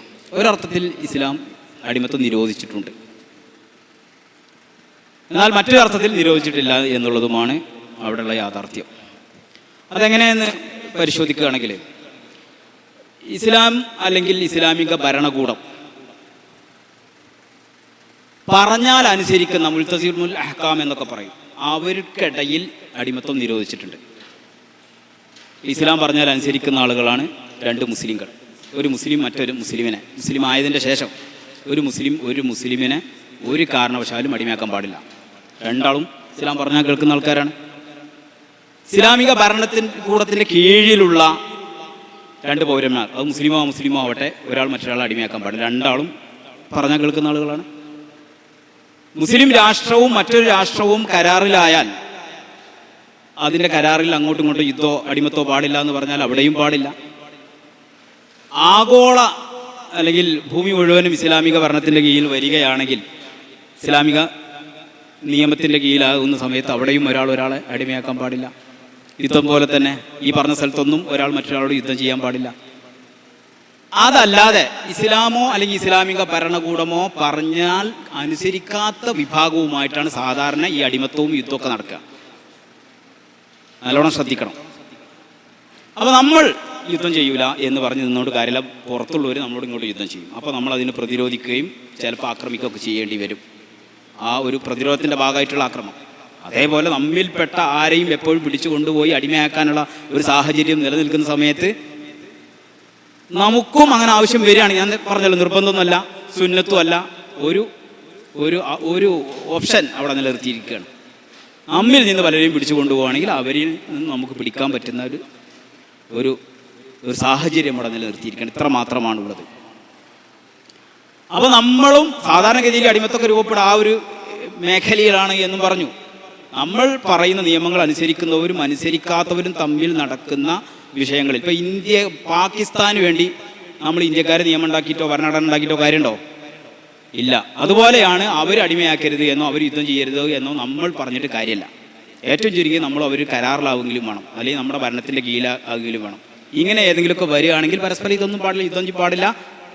ഇപ്പോൾ നമ്മൾ ഇന്ത്യ പിന്നെ രണ്ട് സംസ്ഥാനങ്ങൾ തമ്മിൽ യുദ്ധം ചെയ്യാൻ പാടില്ല എന്നൊക്കെ നിയമമുള്ളതുപോലെ നമുക്ക് അവിടെയും നിയമമുണ്ട്. അപ്പോൾ ശരിക്കും പറഞ്ഞാൽ ഏത് കാലത്തും ഇപ്പോൾ അടിമത്തം നിരോധിച്ചു എന്ന് നമുക്ക് പറയാം. പക്ഷെ ഒരു കാലത്ത് ഇനിയും അത് വീണ്ടും വന്നേക്കാം. നമ്മളിന്ന് പിടിക്കപ്പെട്ടു പോകുന്ന ആളുകളെ അടിമപ്പണി എടുക്കുന്നൊരവസ്ഥയും വിൽക്കുകയും മറ്റൊക്കെ വരുന്നൊരവസ്ഥ ഉണ്ടായേക്കാം. അപ്പോൾ നമുക്ക് വീണ്ടും വേണമെങ്കിൽ ഇസ്ലാമിക രാഷ്ട്രം രൂപപ്പെടുന്ന സമയത്ത് അവർക്കത് വീണ്ടും ചെയ്യാൻ പറ്റും. അല്ല ആഗോളതലത്തിൽ എല്ലാവരും ഇതാരും അങ്ങോട്ടും ഇങ്ങോട്ടും ചെയ്യില്ല എന്ന് കരാറിലായാലോ നമുക്കായിട്ട് ചെയ്യേണ്ട ആവശ്യമില്ല. നമുക്കപ്പോൾ ചെയ്യാനും പറ്റില്ല, നമ്മളും ഒരു കരാർ ഒപ്പിട്ടിട്ടുണ്ടെങ്കിൽ. ഇത്രയേ ഉള്ളൂ. അപ്പോൾ നേരത്തെ പറഞ്ഞതുപോലെ തന്നെ എന്തുകൊണ്ട് ഇസ്ലാം യുദ്ധത്തെ നിരോധിച്ചില്ല എന്ന് പറയുന്നത് പോലെ തന്നെ എന്തുകൊണ്ട് ഇസ്ലാം വേറെ ആളുകൾ എന്ത് ചെയ്താലും നമ്മൾ അടിമത്തം പൂർണ്ണമായിട്ട് നിരോധിക്കാത്തത് എന്തുകൊണ്ട് എന്ന ചോദ്യത്തിനും വലിയ പ്രസക്തിയൊന്നുമില്ല. അപ്പം അതുകൊണ്ടാണ് ഒരു അനുവദനീയമായ ആവശ്യമാണെങ്കിൽ ഉപയോഗിക്കാവുന്ന ഒരു കാര്യമായി ഭരണാധികാരികൾക്ക് ഏറ്റവും ഗുണം എന്താണെന്ന് 4 കാര്യങ്ങൾ ഞാൻ നേരത്തെ പറഞ്ഞല്ലോ. ഏറ്റവും ഗുണകരം അടിമയാക്കലാണെന്ന് വരുന്ന സമയത്ത് വേണമെങ്കിൽ യുദ്ധത്തടവുകാരെ അടിമയാക്കാം. രണ്ടാമത് ഈ പറഞ്ഞതിലൊക്കെ ഞാൻ ഉസ്താദുമാരൊക്കെ പറഞ്ഞതിലൊക്കെ വന്നതുപോലെ തന്നെ യുദ്ധ തടവുകാരെ മാത്രമാണ് ഇങ്ങനെ അടിമയാക്കുക എന്നുള്ള സംവിധാനം ഉള്ളത് എന്ന് മനസ്സിലാക്കണം. അപ്പം അവിടെ നമ്മൾ ചിന്തിക്കേണ്ട ഒരു വിഷയം, ഇന്ന് അടിമകളില്ല അല്ലെങ്കിൽ അടിമത്വം വെച്ചിട്ടുണ്ട് എന്നുള്ളത് നമ്മളൊക്കെ സമ്മതിക്കും, എല്ലാവരും പറയും. പക്ഷേ ഇസ്ലാമിൻ്റെ വീക്ഷണം അനുസരിച്ച് ആവശ്യമാണെങ്കിൽ അടിമയാക്കാം എന്ന തരത്തിലുള്ള യുദ്ധത്തടവുകാർ ഇന്നത്തെ ആധുനിക കാലത്തെ യുദ്ധത്തടവുകാർ എവിടെയാണ് ഇപ്പോൾ ഉള്ളത്? നമ്മളൊന്ന് ആലോചിച്ച് നോക്കൂ. അമേരിക്കൻ്റെ കീഴിൽ അവർ പിടികൂടിയ എത്ര യുദ്ധത്തടവുകാരുണ്ട്? അവരുടെ മുന്നിൽ നിങ്ങൾക്ക് വേണമെങ്കിൽ നേരത്തെ സൂചിപ്പിച്ചതുപോലെ പൂർണ്ണമായി മനുഷ്യരായി താൽക്കാലികമായിട്ട് ഒരു മനുഷ്യൻ്റെ ഉടമാവകാശത്തിലൊക്കെ നിന്നുകൊണ്ട് എന്നാൽ മറ്റുള്ള മാനവികമായിട്ടുള്ള എല്ലാ കാര്യങ്ങളും അർഹിക്കുന്ന തരത്തിലുള്ള ഒരു അടിമത്വം. ഇങ്ങനെയുള്ള അടിമത്വമാണോ അതോ ഇന്നൊക്കെ ഈ ജയിലുകളിലൊക്കെ കഴിയുന്ന തരത്തിലുള്ള പൂർണ്ണ പീഡനം അനുഭവിച്ചു കൊണ്ടുള്ള ജീവിതമാണോ നിങ്ങൾക്കിഷ്ടമെന്ന് ഇന്ന് നമ്മുടെ ഇന്ത്യയിലും മറ്റു രാഷ്ട്രങ്ങളുടെ കീഴിലും മറ്റു രാഷ്ട്രങ്ങളിൽ നിന്നും മറ്റും യുദ്ധത്തിലും മറ്റും പിടികൂടിയ യുദ്ധത്തടവുകാരോട് നമ്മൾ എങ്ങനെയാണ് പെരുമാറുന്നത്? അപ്പോൾ അവരോട് നമ്മൾ ചോദിക്കുകയാണെങ്കിൽ അവരുടെ പ്രതികരണം എന്തായിരിക്കും എന്ന് ആലോചിച്ചാൽ മനസ്സിലാവും. മുഹമ്മദ് മുസ്തഫ സല്ലല്ലാഹു അലൈഹി വസല്ലമ തങ്ങളുടെയും ഇസ്ലാമിക നിയമങ്ങൾ പാലിച്ച് ജീവിക്കുന്നവരുടെയൊക്കെ കയ്യിലുണ്ടായിരുന്ന അടിമകളുടെ അടിമ ജീവിതമാണ് ഞാൻ പറയുന്നത്. ആ ജീവിതമാണോ അതോ കാലാകാലം വെളിച്ചം കാണാതെ കുടുംബം കാണാതെ പൊതു പരിപാടികളിലൊന്നും പങ്കെടുക്കാതെ വിവാഹം കഴിക്കാൻ പോലും പറ്റാതെ ഒരു പക്ഷേ ഒന്നും അങ്ങോട്ടും ഇങ്ങോട്ടും ഇളകാൻ പോലും പറ്റാത്ത രീതിയിൽ തടങ്കലിൽ കിടക്കുന്ന ആളുകളുടെ ആ ജീവിതമാണോ ശരിയായ ജീവിതം അതോ ഇസ്ലാം അനുവദിക്കുന്ന ഈ തരത്തിലുള്ള അടിമത്വമാണോ എന്ന് നമ്മളൊന്ന് പരിശോധിക്കേണ്ടതുണ്ട്. അപ്പോൾ ശരിക്ക് അടിമകൾ പൂർണ്ണമായി ഇല്ലാതെയാവല്ല ചെയ്തത്. അടിമകളാകേണ്ടിയിരുന്ന ആളുകൾ അതിലും വലിയ കൊടും പീഡനത്തിലാണ് ഇന്ന് കഴിയുന്നത് എന്ന് അതിൻ്റെ കണക്കുകളൊക്കെ പരിശോധിച്ചാൽ നമുക്ക് മനസ്സിലാക്കാൻ പറ്റും. അപ്പോൾ ശരിക്കും പറയുകയാണെങ്കിൽ നേരത്തെ ഉസ്താദ് പറഞ്ഞതുപോലെ അവരുടെ മാനവികമായിട്ടുള്ള എല്ലാം തടഞ്ഞു വെച്ച് അതുപോലെ തന്നെ അവരെ മരിക്കോളം തീറ്റിപ്പോറ്റി കൊണ്ടു നടക്കുക എന്ന് പറഞ്ഞാൽ രാഷ്ട്രത്തിനും വലിയ സമ്പാദ്യം അതിനു വേണ്ടി ചെലവഴിക്കേണ്ട ഒരവസ്ഥ വരികയാണ്. അതേ സ്ഥാനത്ത് ഒരു മാനസികമായി ഞാൻ മറ്റൊരാളുടെ അടിമയാണ് എന്ന ഒരു വിഷയം മാറ്റി വെച്ച് കഴിഞ്ഞാൽ അത് വലിയൊരു പ്രശ്നം തന്നെയാണ്. പക്ഷേ യുദ്ധത്തടവുകാർക്ക് നൽകുന്ന ഒരു തുറന്നിട്ട ജയിൽ ജീവിതം മാത്രമാണ് ഇസ്ലാം മുന്നോട്ട് വെക്കുന്ന അല്ലെങ്കിൽ അനുവദിക്കുന്ന ആവശ്യമെങ്കിൽ ഉപയോഗിക്കാൻ പറ്റുന്ന തരത്തിലുള്ള അടിമത്വം എന്ന് നമ്മൾ മനസ്സിലാക്കണം. ഏതായാലും അതുപോലെ അടിമകൾക്ക് ഇസ്ലാമിൽ എത്രത്തോളം സ്ഥാനമുണ്ടായിരുന്നു എന്ന വിഷയങ്ങളൊക്കെ ഉസ്താദ് നേരത്തെ സൂചിപ്പിച്ചു. ഞാൻ അതിലേക്ക് കടക്കുകയില്ല. അപ്പോൾ ഈ 2 പോയിന്റുകൾ നമ്മൾ വളരെ വ്യക്തമായി നമ്മൾ 2-3 പോയിന്റുകളാണ് ഞാൻ ഒന്നുകൂടെ എണ്ണി പറയുകയാണ്. ഒന്ന്, യുദ്ധത്തടവുകാർക്കുള്ള ഒരു തുറന്നിട്ട ജയില് എന്ന് പറയുന്നൊരു സംവിധാനമാണ്. അത് പരമാവധി അവർക്ക് അനുവദിക്കാൻ പറ്റുന്ന മാനവികമാവണം എന്നുള്ളതാണ് 2ാമത്തെ വിഷയം. 3ാമത്തേത്, നമ്മൾ മാത്രം തീരുമാനിച്ചാൽ ഇല്ലാതെയാകുന്ന ഒരു അവസ്ഥ ഇതിനില്ല. അതേ സ്ഥാനത്ത് എല്ലാവരും കൂടെ സഹകരിക്കുകയാണെങ്കിൽ, അല്ലെങ്കിൽ ഇസ്ലാമിക രാഷ്ട്രം മൊത്തത്തിൽ രൂപപ്പെടുകയാണെങ്കിൽ, അല്ലെങ്കിൽ 2 പേരും മുസ്ലിം ആകുകയാണെങ്കിൽ, അല്ലെങ്കിൽ ഇസ്ലാമിക രാഷ്ട്രത്തിൻ്റെ കീഴിലാണ് 2 പേരുമെങ്കിൽ അവിടെയൊന്നും ഇസ്ലാം ഒരിക്കലും പരസ്പര അടിമത്വം എന്നുള്ളത് അനുവദിച്ചിട്ടില്ല. അപ്പോൾ നിർബന്ധിത സാഹചര്യത്തിൽ ഇനിയും അത് വരാൻ സാധ്യത ഉള്ള ഒരു അവസ്ഥയാണ് ഉള്ളത്. ഏത് കാലത്തും ഇത്തരം നിയമങ്ങളൊക്കെ മാറാനും മറിയാനൊക്കെ സാധ്യതയുണ്ട്. അപ്പോൾ ഏത് കാലമാണെങ്കിലും ഇസ്ലാമിന് ഒരേ നിയമമാണല്ലോ ഉണ്ടാവുക. അപ്പോൾ ഏത് സമയത്തും ആവശ്യം വരികയാണെങ്കിൽ ഇനിയും ഇതുപോലെയുള്ള പ്രതിരോധങ്ങൾ നമുക്ക് സ്വീകരിക്കാൻ പറ്റുമെന്ന തരത്തിലാണ് ഈ വിഷയത്തിൻ്റെയും അവസ്ഥ ഉള്ളത് എന്ന് സൂചിപ്പിക്കുന്നു. ഇപ്പോൾ കഴിഞ്ഞ കുറച്ച് ദിവസം മുമ്പ് ഒരു വാർത്ത, ചെറിയൊരു വാർത്ത നിങ്ങൾ ശ്രദ്ധിച്ചിരുന്നോന്ന് അറിയില്ല. ഏതോ വിദേശി ഫാമിലി നമ്മളെ നാട്ടിലേതോ കുട്ടികൾക്ക് മിഠായി കൊടുക്കാൻ ശ്രമിക്കുകയും അത് തട്ടിക്കൊണ്ടുപോകാനുള്ള ശ്രമമാണെന്നുള്ള പേരിൽ ആരോപിക്കപ്പെട്ട് പ്രശ്നമാവുകയും ചെയ്തൊരു സംഭവം അടുത്ത ദിവസം വാർത്തയിൽ ചെറിയൊരു ന്യൂസായിട്ടുണ്ടായിരുന്നു. അപ്പോൾ അവിടെ നിങ്ങൾ സങ്കല്പിച്ച് നോക്കി, ഇവിടെ ഇങ്ങനെ കുട്ടികളെ തട്ടിക്കൊണ്ടുപോകാറുണ്ട്, അതിനെ മിഠായി ഒരു ടൂളായിട്ട് ഉപയോഗിക്കാറുണ്ട് എന്നുള്ളതൊന്നും അറിയാത്ത വിദേശികളായ ഒരു ഫാമിലി കുട്ടികളെ കണ്ടപ്പോൾ സ്നേഹപൂർവ്വം ഒരു മധുരം കൊടുക്കുന്നു. അവരെ കാഴ്ചയിലും അവരെ സംസ്കാരത്തിൻ്റെ കാഴ്ചയിലും അത് മനോഹരമായ ഒരു മാനുഷികമായ പ്രവർത്തനം. ഇപ്പുറത്തുനിന്ന് അവർ എവിടുന്ന് വന്നു, അവരെ മൈൻഡ് സെറ്റ് എന്തെന്നൊന്നും അറിയാത്ത കുട്ടികൾക്ക് അപരിചിതർ മിഠായി കൊടുക്കാനാണെങ്കിൽ തട്ടിക്കൊണ്ടുപോകാനാണ് എന്ന ഒരു കൾച്ചറുള്ള ഒരു നാട്ടിൽ ഇവിടെ ഉള്ളവരിങ്ങനെ കണ്ടപ്പോൾ അത് ഒരു അക്രമ പ്രവർത്തനമായി മനസ്സിലാക്കുകയും ചെയ്തു. 2 സംസ്കാരങ്ങളുടെ 2 മൈൻഡ് സെറ്റിൻ്റെ പ്രശ്നമാണ് ഒരു മനോഹരമായ പ്രവർത്തനത്തെ ഒരു അക്രമമായി വ്യാഖ്യാനിക്കാനും മനോഹരമായ ഒരു മാനുഷിക ഒരു പ്രവർത്തനം ചെയ്ത ഒരു വിദേശി കുടുംബം മാനഹാനി നേരിടാനും കാരണമായി. എന്താ കാരണം? 2 കൂട്ടരും നിൽക്കുന്നത് 2 മൈൻഡ് സെറ്റിലാണെന്നുള്ളത്.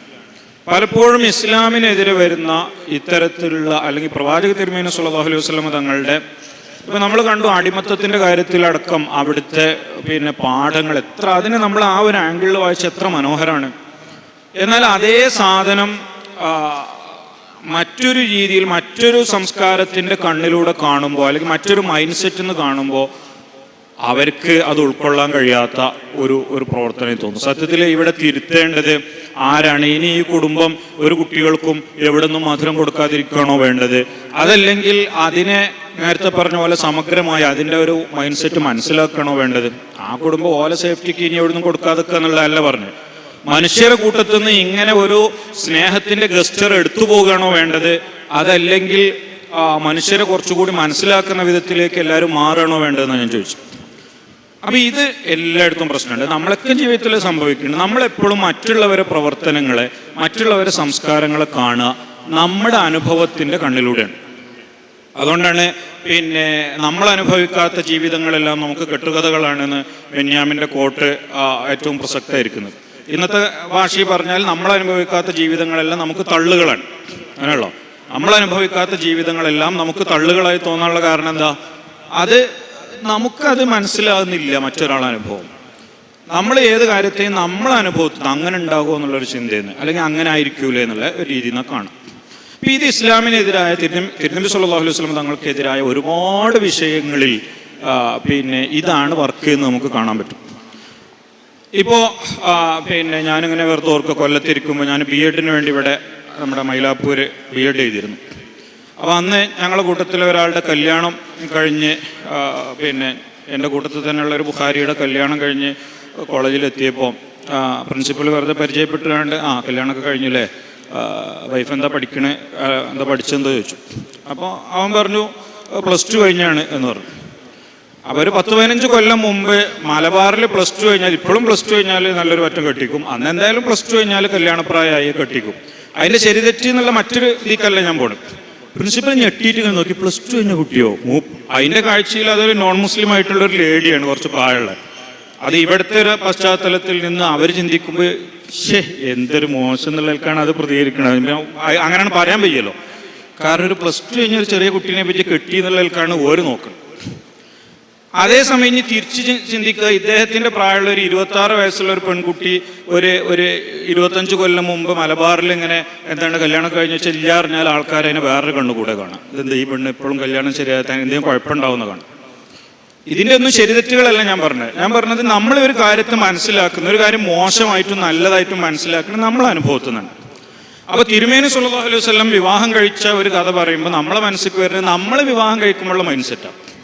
അത് പലയിടത്തും വർക്ക് ചെയ്യുന്നുണ്ട്. ഇപ്പോൾ ഖദീജ ബീവി റളിയല്ലാഹു അൻഹയുടെ അനുഭവം പറയുമ്പോൾ, അല്ലെങ്കിൽ യൂസുഫ് നബി അലൈഹി സ്വലാമിൻ്റെ ചരിത്രം പറയുമ്പോൾ, നമുക്ക് പലർക്കും ആ കഥ പറയുമ്പോൾ അവിടെ എന്തോ ഒരു പഞ്ചാര ഇങ്ങനെ വരും. അതിൻ്റെ കാരണം എന്താ വെച്ചാൽ നമുക്ക് ഈ പഞ്ചസാരൻ്റെ മനസ്സിലുണ്ടാവുമല്ലോ ഒരു രീതിയെ നമുക്കുള്ളൂ. നമ്മളെ വികാരങ്ങൾ വർക്ക് ചെയ്യുന്ന രീതിയിൽ തന്നെയാണ് അവരെ വികാരങ്ങളും വർക്ക് ചെയ്യുന്നത് നമ്മൾ ചിന്തിക്കുകയാണ്. എല്ലാവരുടെ വികാരം ഒരുപോലെയല്ലല്ലോ വർക്ക് ചെയ്യുന്നത്. ഓരോരുത്തരുടെ പിന്നെ നിലവാരവും അവരുടെ ആത്മീയ അവസ്ഥ അനുസരിച്ചല്ലേ. അപ്പോൾ കണ്ട നേരം കൽബിനുള്ളിൽ മോഹമുദിച്ചു എന്ന് പറയുമ്പോൾ കവി എന്താ ഉദ്ദേശിച്ചത് നിങ്ങൾക്കറിയില്ല. നമ്മളതിന് മനസ്സിലാക്കണം മോഹം എന്തായിരിക്കും എന്ന് വെച്ചാൽ, ഇവിടെയൊക്കെ ഇപ്പോൾ നാട്ടിൽ ഒരു പെൺകുട്ടിനെ കണ്ടാൽ മോഹം ഉദിക്കണ ഒരു മോഹം ഉദിച്ചു എന്നാണ് മനസ്സിലാക്കുക. കവി എന്താ ഉദ്ദേശിച്ചപ്പം അല്ലാഹു അത് നമ്മളെ മൈൻഡ് സെറ്റാണ്. ഏത് ഒരാളെ കണ്ട നേരം കൽബിനുള്ളിൽ മോഹം ഉദിക്കുക, അത് മോഹത്തിൻ്റെ സ്വഭാവം, അതൊക്കെ നമ്മൾ കണക്കൂട്ടണം.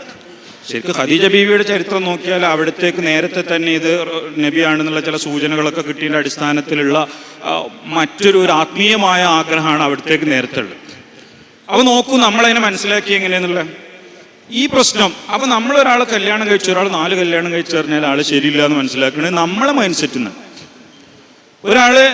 ഒരാളെ കല്യാണ പ്രായം നമുക്ക് മോശമായിട്ടോ നല്ലതായിട്ടോ തോന്നുന്നത് നമ്മളെ മൈൻഡ് സെറ്റിൽ നിന്ന്, നമ്മളെ കൾച്ചറിൽ നിന്നാണ്.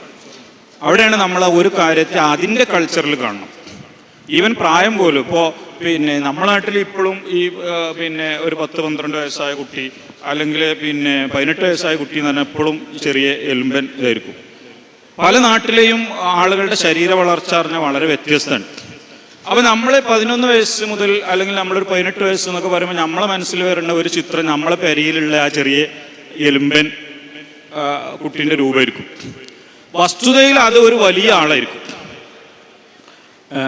ഇതേപോലെ ഒരു കല്യാണത്തിൻ്റെ ഉദാഹരണം പറഞ്ഞപ്പോൾ എൻ്റെ ഓർമ്മയിൽ വന്നത്, ഇതേപോലെ നമ്മളൊരു സുഹൃത്ത് കല്യാണം കഴിച്ചാൽ എന്തോ പറഞ്ഞപ്പോൾ ക്ലാസ്സിൽ നിന്ന് എന്താണ് +1 കഴിഞ്ഞാണ്. അപ്പോൾ ക്ലാസ്സിൽ നിന്ന് വേറെ ഒരുത്തൻ ചോദിച്ചു +1 കഴിഞ്ഞോ? അത് കുറേ മുമ്പാണ്, ഒരു 15 കൊല്ലം മുമ്പ്. അപ്പോൾ സത്യത്തിൽ ഈ കുട്ടി +1 കഴിഞ്ഞാൽ തന്നെ പ്രായം പലതും നോക്കാമല്ലോ. +1 കഴിഞ്ഞുകൊണ്ട് ഇപ്പോൾ പ്രായം 18 വയസ്സിലും +1. ഈ ചോദിച്ചോനൊരു പെണ്ണായിരുന്നെങ്കിൽ ഓനെ കല്യാണം കഴിക്കാനുള്ള എല്ലാ ബോഡി സ്ട്രക്ചറും ഉള്ള ഒരാളാണ് എന്ത് ചോദിക്കുന്നത്, +1 കഴിഞ്ഞപ്പോൾ ചോദിക്കുന്നത്. ഓനാണ് പെണ്ണായി നിൽക്കുക. എന്നാൽ അവൻ പഠിക്കണം +1ലാണ്. അവൻ്റെ രൂപം ഭാവമൊക്കെ കണ്ടാൽ ശരിക്കും ഒരു വലിയ മനുഷ്യൻ.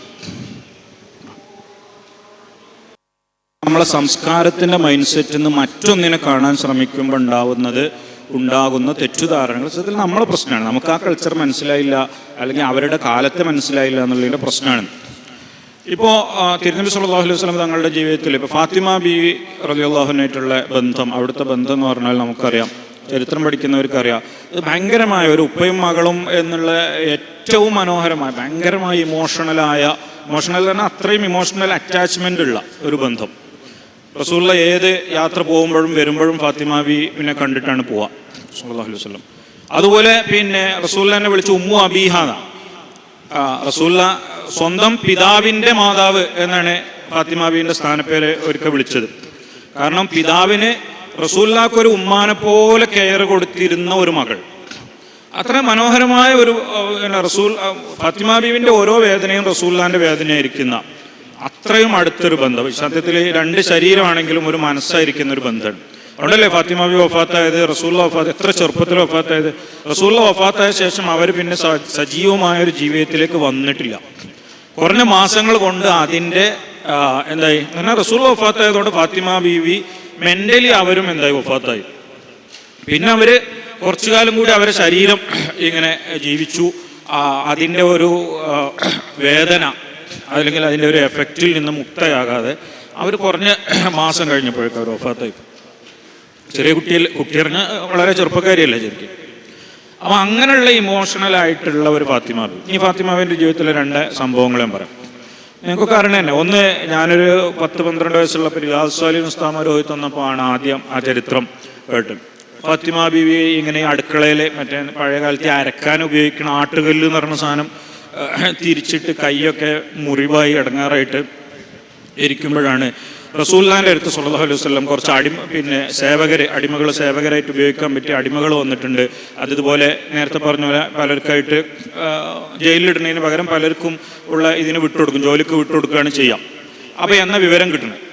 അപ്പോൾ ആ ഫാത്തിമ ബീവി വന്നിട്ട് ചോദിക്കുകയാണ്, ഇപ്പോൾ ഒരു ചാൻസ് ആണല്ലോ, എന്തായാലും ജനങ്ങൾക്ക് ഇത് കൊടുക്കുകയാണ് ചെയ്യുക, ഈ സേവകരെ സ്റ്റേറ്റ് ജനങ്ങൾക്ക് കൊടുക്കുകയാണ് ചെയ്യുക.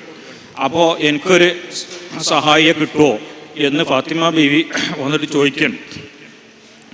അപ്പോൾ റസൂലുള്ള സത്യത്തിൽ ഈ ഇത്രയും അടുത്ത ബന്ധമുള്ള ഒരാൾ എന്നുള്ളവർക്ക് ഫാത്തിമ ബീവി ചോദിക്കണം മുമ്പാണ് കൊടുത്തയക്കേണ്ട ഒരു സംഭവം റസൂലിനോട് ചോദിച്ചപ്പോൾ റസൂല കൊടുക്കുന്നില്ല. പകരം റസൂലിൽ ഒരു ദിക്ർ ചെല്ലാനാണ് പഠിപ്പിക്കുന്നത്. അപ്പോൾ അന്ന് ഞാനൊരു 10-12 വയസ്സുള്ള കാലത്ത് അന്നത്തെ നമ്മളൊരു ബുദ്ധി അനുസരിച്ച് എനിക്കൊന്നും അത് നമ്മൾ അന്നത്തെ ബുദ്ധി കണ്ട് ഉൾക്കൊള്ളാൻ കഴിഞ്ഞില്ല. അത് എന്നാലും ഫാത്തിമാവി അങ്ങനെ കഷ്ടപ്പെട്ടൊക്കെ വന്ന് ചോദിക്കുമ്പോൾ സുല്ലാക്കൊണ്ട് കൊടുത്തുവിടേണ്ടതൊക്കെയാണ് എന്ത് ചെയ്യുന്നത് അന്ന് നമ്മൾ ചിന്തിച്ചു. പക്ഷെ പിൽക്കാലത്ത് അത് ഏറ്റവും മനോഹരമായ ഒരു പാഠമായിട്ടാണ് ഞാൻ തന്നെ മനസ്സിലാക്കി. എൻ്റെ ഒരു വ്യക്തിപരമായ അനുഭവത്തിലൂടെ പറയാനേ ഉള്ളൂ. കാരണം അതിൽ കുറേ പാഠങ്ങളുണ്ട്, ഒരുപാട് പാഠങ്ങൾ. ഞാൻ ഒരിക്കൽ നമ്മളെ മുത്തലിമീങ്ങൾക്ക് എസ് എഴുതാൻ വേണ്ടി ആ ഹദീസ് അതിൽ നിന്നുള്ള പാഠങ്ങൾ എഴുതി പറഞ്ഞപ്പോൾ അവർ എഴുതിയ പാഠങ്ങൾ ഒരു പുസ്തകമാക്കാൻ മാത്രം അത്രയും മനോഹരമായ പാഠങ്ങൾ ഇന്ന് കണ്ടു. ഒന്നത് സ്റ്റേറ്റിൻ്റെ ഈ ഒരു സാധനം സ്വന്തം മകൾക്ക് വേണ്ടി എന്ത് ചെയ്തില്ല, റസൂലുള്ള കൊടുത്തില്ല. അതൊരു വലിയ പാഠമാണ്. തൻ്റെ വികാരം എൻ്റെ മോള് എന്നുള്ള സ്നേഹം കൊണ്ട് സ്റ്റേറ്റിൻ്റെ ഒരു സാധനം അവിടെ പക്ഷപാതപരമായി കൊടുത്തു എന്നൊരു സാധ്യത. സത്യത്തിൽ ഫാത്തിമ ബീവിക്ക് അർഹതയുണ്ട്, റസൂലുള്ളാഹിന്റെ മോളാന്നുള്ളത് ഒരു അയോഗ്യതയല്ലല്ലോ, ഒരു സ്റ്റേറ്റിലൊരു പൗര തന്നെയാണല്ലോ. ആവശ്യമുള്ള ഒരാൾ എന്നുള്ളവർക്ക് അത് ചോദിക്കാം. പക്ഷേ അവരുടെ ധാരണ അവിടെ ഒഴിവാക്കി. അതിൻ്റെയൊക്കെ അപ്പുറം മനുഷ്യർക്ക് ഇതുപോലത്തെ വിഷമം എന്നും ഉണ്ടാവും. അന്ന് വന്നുകൊണ്ട് പരാതി പറഞ്ഞിട്ട് പിന്നെ സേവകനെ വാങ്ങിക്കൊണ്ടുപോകാനുള്ള ചാൻസ് എല്ലാവർക്കും ഉണ്ടാവില്ല. നമ്മളെ വീട്ടിലൊക്കെ വിശ്വാസിനികളായ സ്ത്രീകൾക്കും പുരുഷന്മാർക്കും ഒക്കെ പ്രയാസങ്ങൾ ഉണ്ടാവും. ആ പ്രയാസം വരുമ്പോൾ ഒരാളടുത്ത് പോയി സഹായം ചോദിക്കാനുള്ള ഓപ്ഷനും സഹായം കിട്ടാനുള്ള ഓപ്ഷനും എല്ലാവർക്കും ഉണ്ടാവില്ല. എന്നാൽ എല്ലാവർക്കും ഉള്ള പാടാണ് റസൂലുള്ള പഠിപ്പിച്ചത്, നീ ക്ഷമിച്ചാൽ നിനക്ക് ആഖിറത്തിൽ കൂലിട്ടും, ഈ ദിക്റും ചൊല്ലിക്കോ, അതാണ് നിനക്ക് ഖൈറ്. അപ്പോൾ അതിൽ നിന്ന് ക്ഷമയുടെയും അത് ആ പ്രയാസത്തെ ആഖിറത്തിലേക്കുള്ള ഒരു കൂലിയായി പരിവർത്തിപ്പിക്കുന്ന പാടെന്ന് പറഞ്ഞാൽ എല്ലാ വിശ്വാസികൾക്കും ജീവിതത്തിൽ പകർത്താം. പ്രയാസങ്ങൾക്ക് എപ്പോഴും പരിഹാരം ഭൗതിക പരിഹാരമല്ല, മനസ്സ് മാറ്റുക എന്നുള്ളതാണല്ലോ. രണ്ടാമത്തെ ഒരു പക്ഷേ ആ ദിക്റിൻ്റെ ഫലം കൊണ്ട് ഫാത്തിമ ബീവിക്ക് പിന്നെ വീട്ടുപണി പ്രയാസമില്ലാത്ത വിധത്തിലുള്ള ഒരുപക്ഷെ ഒരു വർക്കത്തോടി കിട്ടിയേക്കാം. അപ്പോൾ പറഞ്ഞു വന്നത് അങ്ങനെയുള്ള റസൂലുള്ള മറ്റൊരു വശത്ത് ഫാത്തിമ ബീവി ജീവിച്ചിരിക്കെ അബൂജഹലിൻ്റെ മുസ്ലിമായ മകൾ, മക്ക ഫത്തഹിന് ശേഷം അബൂജഹലിൻ്റെ മുസ്ലിമായ മകൾ ഇക്രിമ റളിയല്ലാഹുവിനെ പോലെ മകൾ മുസ്ലിമായിട്ടുണ്ട്. അവരെ അലി റളിയല്ലാഹുവിന് വിവാഹം അന്വേഷിക്കുമ്പോൾ അങ്ങനെ ഒരു ആലോചന ആരോ പറഞ്ഞതിൻ്റെ അടിസ്ഥാനത്തിലോ മറ്റോ അലി റളിയല്ലാഹുവിന് വിവാഹം അന്വേഷിക്കുമ്പോൾ റസൂൽ അത് വേണ്ടാന്ന് പറയും. അത് വേണ്ട എന്ന് പറഞ്ഞ ഒരു സംഭവം. അപ്പോൾ അവിടെ ഫാത്തിമ ബീവിൻ്റെ ഒരു സിറ്റുവേഷൻ എന്ന് പറഞ്ഞാൽ അതിൻ്റെ തൊട്ട് മുമ്പായിട്ട് ഉമ്മ മുതൽ മുഴുവൻ സഹോദരിമാരും വഫാത്തായിട്ട് ഫാത്തിമ ബീവി മാത്രമേ ബാക്കിയുള്ളൂ. അപ്പോൾ മാനസികമായി തകർന്ന് ഓൾറെഡി ഇങ്ങനെ ഒരു ടെൻഷൻ്റെ ഒരു കാലം. മറുവശത്ത് നമ്മൾ ഫാത്തിമ ബീവിൻ്റെ മുമ്പിലേക്ക് അബൂജഹൽ എന്ന് വരുമ്പോൾ വരാൻ സാധ്യതയുള്ളൊരു ചിത്രം സങ്കല്പിച്ച് നോക്കി. അതേതായിരിക്കും? കഅബത്തിൽ റസൂലുള്ള സുജൂദ് ചെയ്യുമ്പോൾ റസൂലുള്ളാഹിന്റെ ജീവിതത്തിലുണ്ടായ ഏറ്റവും ഹീനമായ പിന്നെ ശാരീരിക ആക്രമണം അല്ലെ, ഒട്ടകത്തിന്റെ കുടൽമാല കൊണ്ടുവന്നിട്ട് സംഭവം. എന്നിട്ട് റസൂലുള്ളാഹിക്ക് എണീക്കാൻ കഴിയാതെ കഷ്ടപ്പെടുമ്പോൾ ഫാത്തിമ ബീവി എന്ന് പറഞ്ഞാൽ അന്നത്തെ കുട്ടികൾ അതിങ്ങനെ എടുത്തു മാറ്റുന്നു. അന്ന് ഫാത്തിമ ബീവിന്റെ മനസ്സിലുണ്ടാക്കിയ ഒരു ട്രോമ നമുക്ക് സങ്കല്പിക്കാൻ പറ്റും, ആ ഒരു വിഷമം. അപ്പോൾ മനുഷ്യൻ എന്ന് പറഞ്ഞാൽ വികാരങ്ങളുള്ളൊരു ജീവി. മനുഷ്യന് വികാരങ്ങൾ യുക്തിൻ്റെ ഒക്കെ അപ്പുറം വികാരം വർക്ക് ചെയ്യും. അപ്പോൾ അബൂജഹൽ എന്ന് കേൾക്കുമ്പോൾ ഫാത്തിമ ബീവിൻ്റെ മനസ്സിൽ വരാൻ സാധ്യതയുള്ള ഈ ഒരു വലിയ വേദന ഉണ്ട്. അപ്പോൾ നിങ്ങൾ സങ്കല്പിച്ച് നോക്കൂ, ഫാത്തിമ ബീവിൻ്റെ വീട്ടിലേക്ക് സഹ ഭാര്യയായി അബൂജഹലിൻ്റെ മകൾ വരുമ്പോൾ എവിടെയെങ്കിലുമൊക്കെ കാണുമ്പോൾ സലാം പറഞ്ഞ കുഴപ്പമില്ല. ഈ ഫാത്തിമ ബീവിൻ്റെ മനസ്സിൽ എപ്പോഴും ഈ ഓർമ്മ ഉണർത്തുന്നത് വഴി ഒരു ബന്ധത്തെ, ഒരു കുടുംബ ബന്ധത്തിന് പ്രയാസം ഉണ്ടാകാൻ സാധ്യതയുള്ളതുകൊണ്ട് റസൂലുള്ള അത് നിരുത്സാഹപ്പെടുത്തും. ഒരു നേതാവ് എന്നുള്ളവർക്കും രക്ഷിതാവ് എന്നുള്ളവർക്കൊക്കെ നിരുത്സാഹപ്പെടുത്തും. അതിലുള്ള അവനത് അംഗീകരിച്ചു ചെയ്തു. ഇപ്പോൾ ഫാത്തിമ, സത്യത്തിൽ റസൂലുള്ളാഹി സ്വല്ലല്ലാഹു അലൈഹി വസല്ലം തങ്ങൾക്ക് ഫാത്തിമ ബീവിനോട് പിന്നെ ഉള്ള അറ്റാച്ച്മെന്റ് വെച്ച് നോക്കിയിട്ട് അതിൻ്റെ പേരിലാണെങ്കിൽ സത്യത്തിൽ റസൂലുള്ള ഇവിടെയൊക്കെ അത് ചെയ്യണം. എവിടെ വേലക്കാരന് കൊടുക്കണം. എൻ്റെ മകൾ ഫാത്തിമ കട്ടിട്ടാണെങ്കിലും കൈ മുറിക്കുന്നാണ് പറഞ്ഞത്, അത് പറയരുത്. അപ്പോൾ ഇത് നമ്മൾ ഇതിൻ്റെ ഒരു ഫുൾ ആംഗിളിൽ നിന്ന് കാണുമ്പോൾ ഫാത്തിമ ബീവിൻ്റെ മനസ്സിലുണ്ടാകാൻ സാധ്യതയുള്ള ആ ഒരു ട്രോമ, അത് സത്യത്തിൽ ഇവരോടുള്ള ഒരു വിഷമമായി നിരന്തരം ഒരു വീട്ടിനകത്ത് ആ ഒരു വിഷമം വരാനുള്ള സാധ്യതയെ പരിഗണിച്ച് റസൂലുള്ള നിരുത്സാഹപ്പെടുത്തുന്നു. അതേസമയം അതിനെ മറ്റൊരു ആംഗിൾ, എല്ലാം വിവേചനമാണെന്ന് ചിന്തിക്കുന്ന ഒരാൾ ആംഗിൾ ഉണ്ടാവും. ഇപ്പോൾ നമുക്ക് നമ്മുടെ നാട്ടിലും കാണാം. ഞാൻ നേരത്തെ പറഞ്ഞ ഒരു കമ്മ്യൂണിസ്റ്റ് ബോധമുണ്ട് കേരളത്തിൽ, ഒരു ഇടതുബോധം. ഈ ഒരു ഇടതുബോധം പഴയ ഞാൻ പറഞ്ഞ രാഷ്ട്രീയമായിട്ടല്ല ഞാൻ പറഞ്ഞു, കമ്മ്യൂണിസം എന്നുള്ള ആശയത്തിൻ്റെ ഒരു ബോധത്തിൽ നിന്ന് ചിന്തിച്ചാൽ എല്ലാ മുതലാളിമാരും ചൂഷകരാണ്. ഇപ്പോൾ മുതലാളി പറഞ്ഞാൽ ചൂഷണം എന്നുള്ള ഒരു ചിന്തയാണ് കമ്മ്യൂണിസത്തിൻ്റെ ഒരു ബേസ്.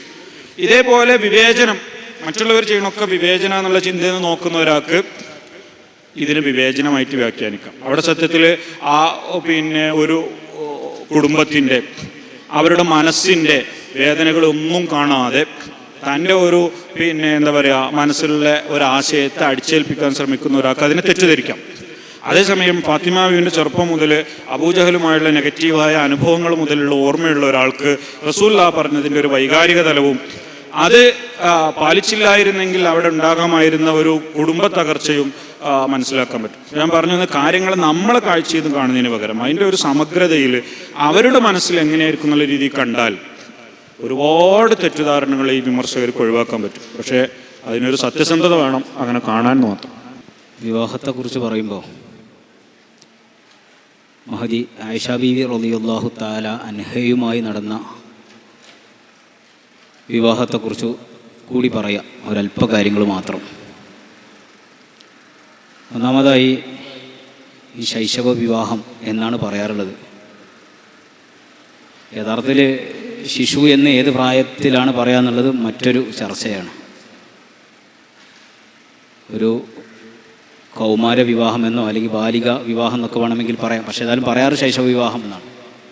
പ്രായപൂർത്തി എത്തുന്നതിൻ്റെ മുമ്പുള്ള വിവാഹം നമ്മുടെ ഷാഫി മദ്ഹബിൽ അടക്കം തന്നെ അത് നിരുത്സാഹപ്പെടുത്തുകയും പാടില്ല എന്ന് പറയുകയുമാണ് ചെയ്തിട്ടുള്ളത്.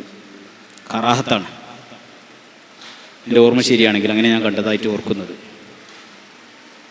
അപ്പോൾ അതിനെ പ്രോത്സാഹിപ്പിച്ചിട്ടില്ല.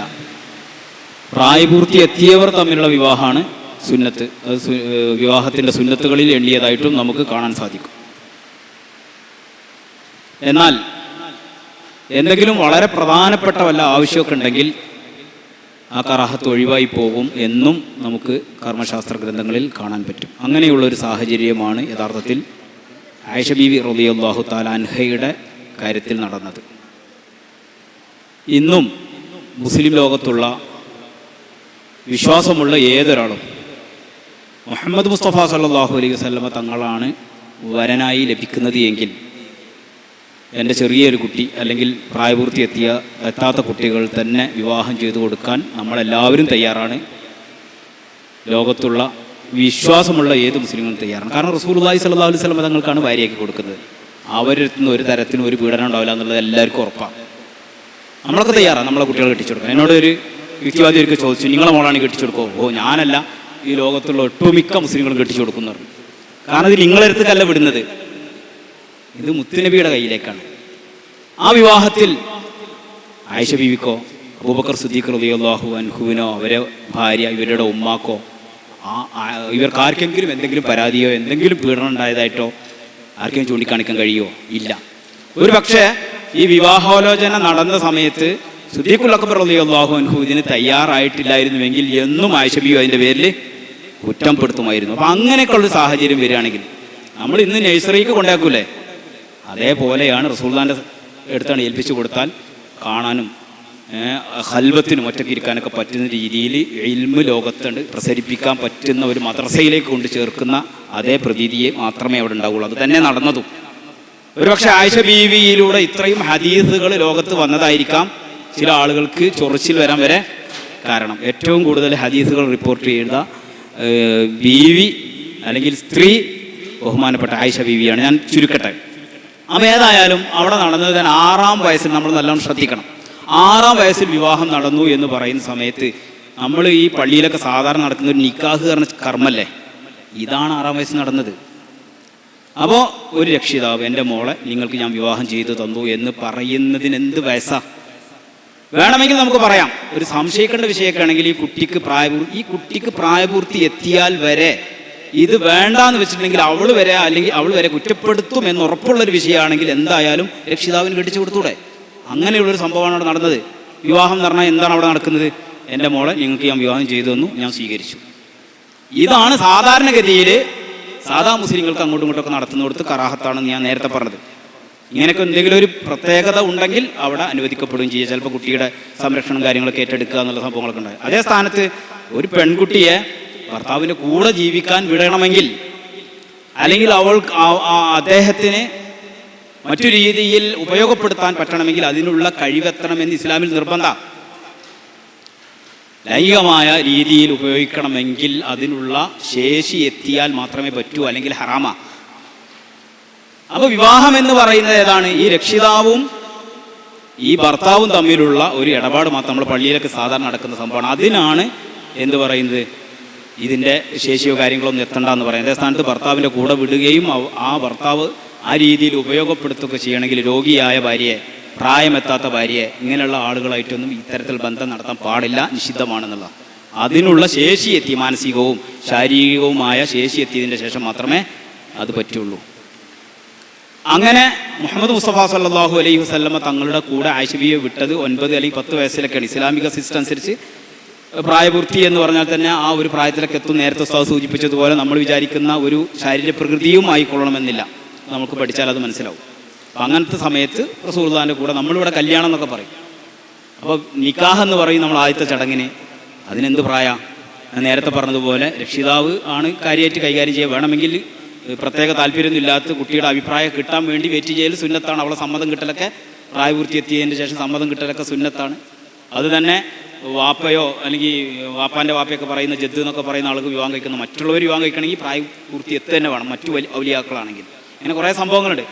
അപ്പോൾ വെറും വിവാഹം എന്ന് പറയുന്ന സംഭവമാണ് യഥാർത്ഥത്തിൽ ഈ പ്രായപൂർത്തി എത്തുന്നതിന് മുമ്പ് ആവശ്യമാണെങ്കിൽ ചെയ്യാമെന്ന രീതിയിൽ ഉള്ളത്.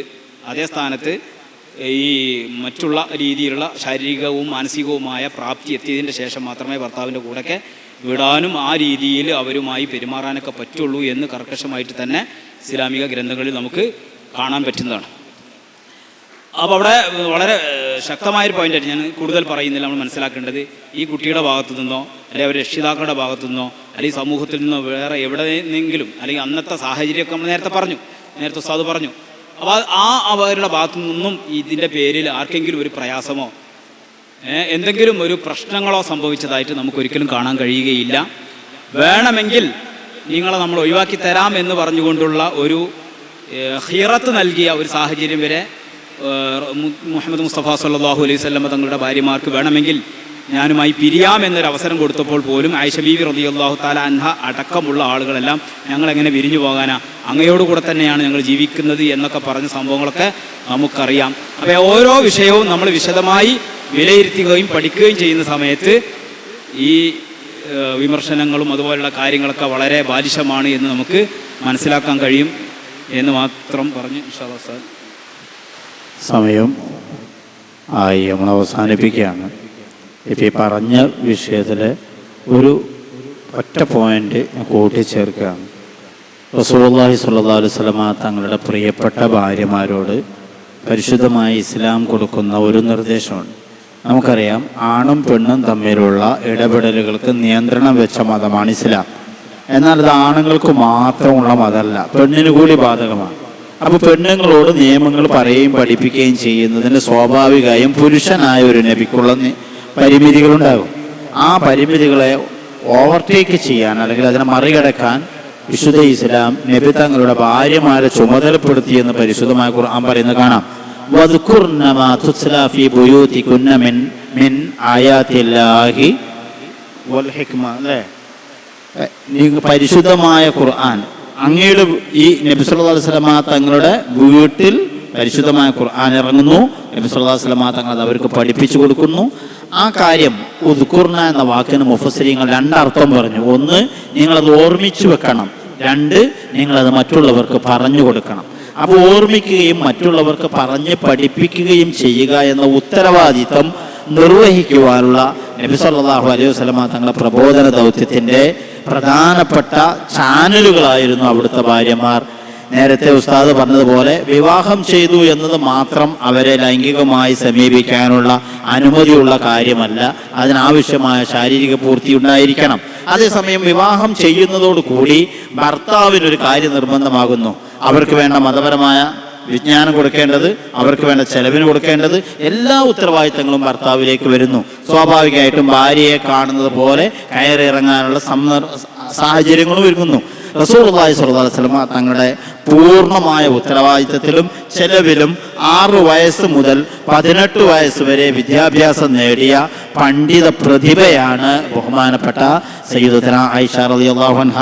5-ാം സ്ഥാനത്ത് ഹദീസ് നിവേദനം ചെയ്ത ആണുങ്ങളെയും പെണ്ണുങ്ങളുടെയും ലിസ്റ്റ് പരിശോധിച്ചാൽ 4-ാം സ്ഥാനത്ത് ആയിഷ റളിയല്ലാഹു അൻഹയാണ്. 2210 ഹദീസുകൾ റിപ്പോർട്ട് ചെയ്തിട്ടുണ്ട്. 5-ാം സ്ഥാനത്ത് വരുന്നത് റഈസുൽ മുഫസ്സിരീൻ എന്ന അപരനാമമുള്ള ബഹുമാനപ്പെട്ട സയ്യിദുനാ ഇബ്നു അബ്ബാസ് തങ്ങളാണ്. ഇബ്നു അബ്ബാസ് തങ്ങൾ റിപ്പോർട്ട് ചെയ്തതിനേക്കാൾ 550 ഹദീസുകൾ അധികം റിപ്പോർട്ട് ചെയ്ത പണ്ഡിതയാണ് ബഹുമാനപ്പെട്ട ആയിഷ റളിയല്ലാഹു അൻഹ. സ്വഹാബിമാർ വരെയും ഉപ്പയടക്കമുള്ള സ്വഹാബിമാർ വരെയും അവിടെ സംശയ നിവാരണത്തിന് വരാറുള്ളത് നമുക്ക് കാണാൻ കഴിയും. അപ്പോൾ ഇത്തരം ഒരു പശ്ചാത്തലം പോലും മനസ്സിലാക്കാതെയാണ് പലപ്പോഴും ഇത്തരം കാര്യങ്ങൾ ചർച്ച ചെയ്യാറുള്ളത്. പറയുന്തോറും ഇതിങ്ങനെ നീണ്ടു പോകും. അല്ലാഹു സുബ്ഹാനഹു വ തആല ഈ ഇരുത്തവും നമ്മുടെ ഈ കൂട്ടായ്മയും പരിശുദ്ധമായ ഈ 2 ദിവസം തുടർന്ന് നടന്നുകൊണ്ടിരിക്കുന്ന ഈ ക്യാമ്പും എല്ലാം ഇസ്ലാമിനെ ഹബീബായ സല്ലല്ലാഹു അലൈഹി വസല്ലം തങ്ങൾ അവിടുത്തെ തിരുജീവിതത്തെ അവിടുന്ന് പഠിപ്പിച്ചു തന്ന മാതൃകകളെ ശരിയായി അറിയാനും അനുഭവിക്കാനും ഉൾക്കൊള്ളുവാനുമുള്ള ഒരു അവസരമായി കബൂൽ ചെയ്യുമാറാവട്ടെ.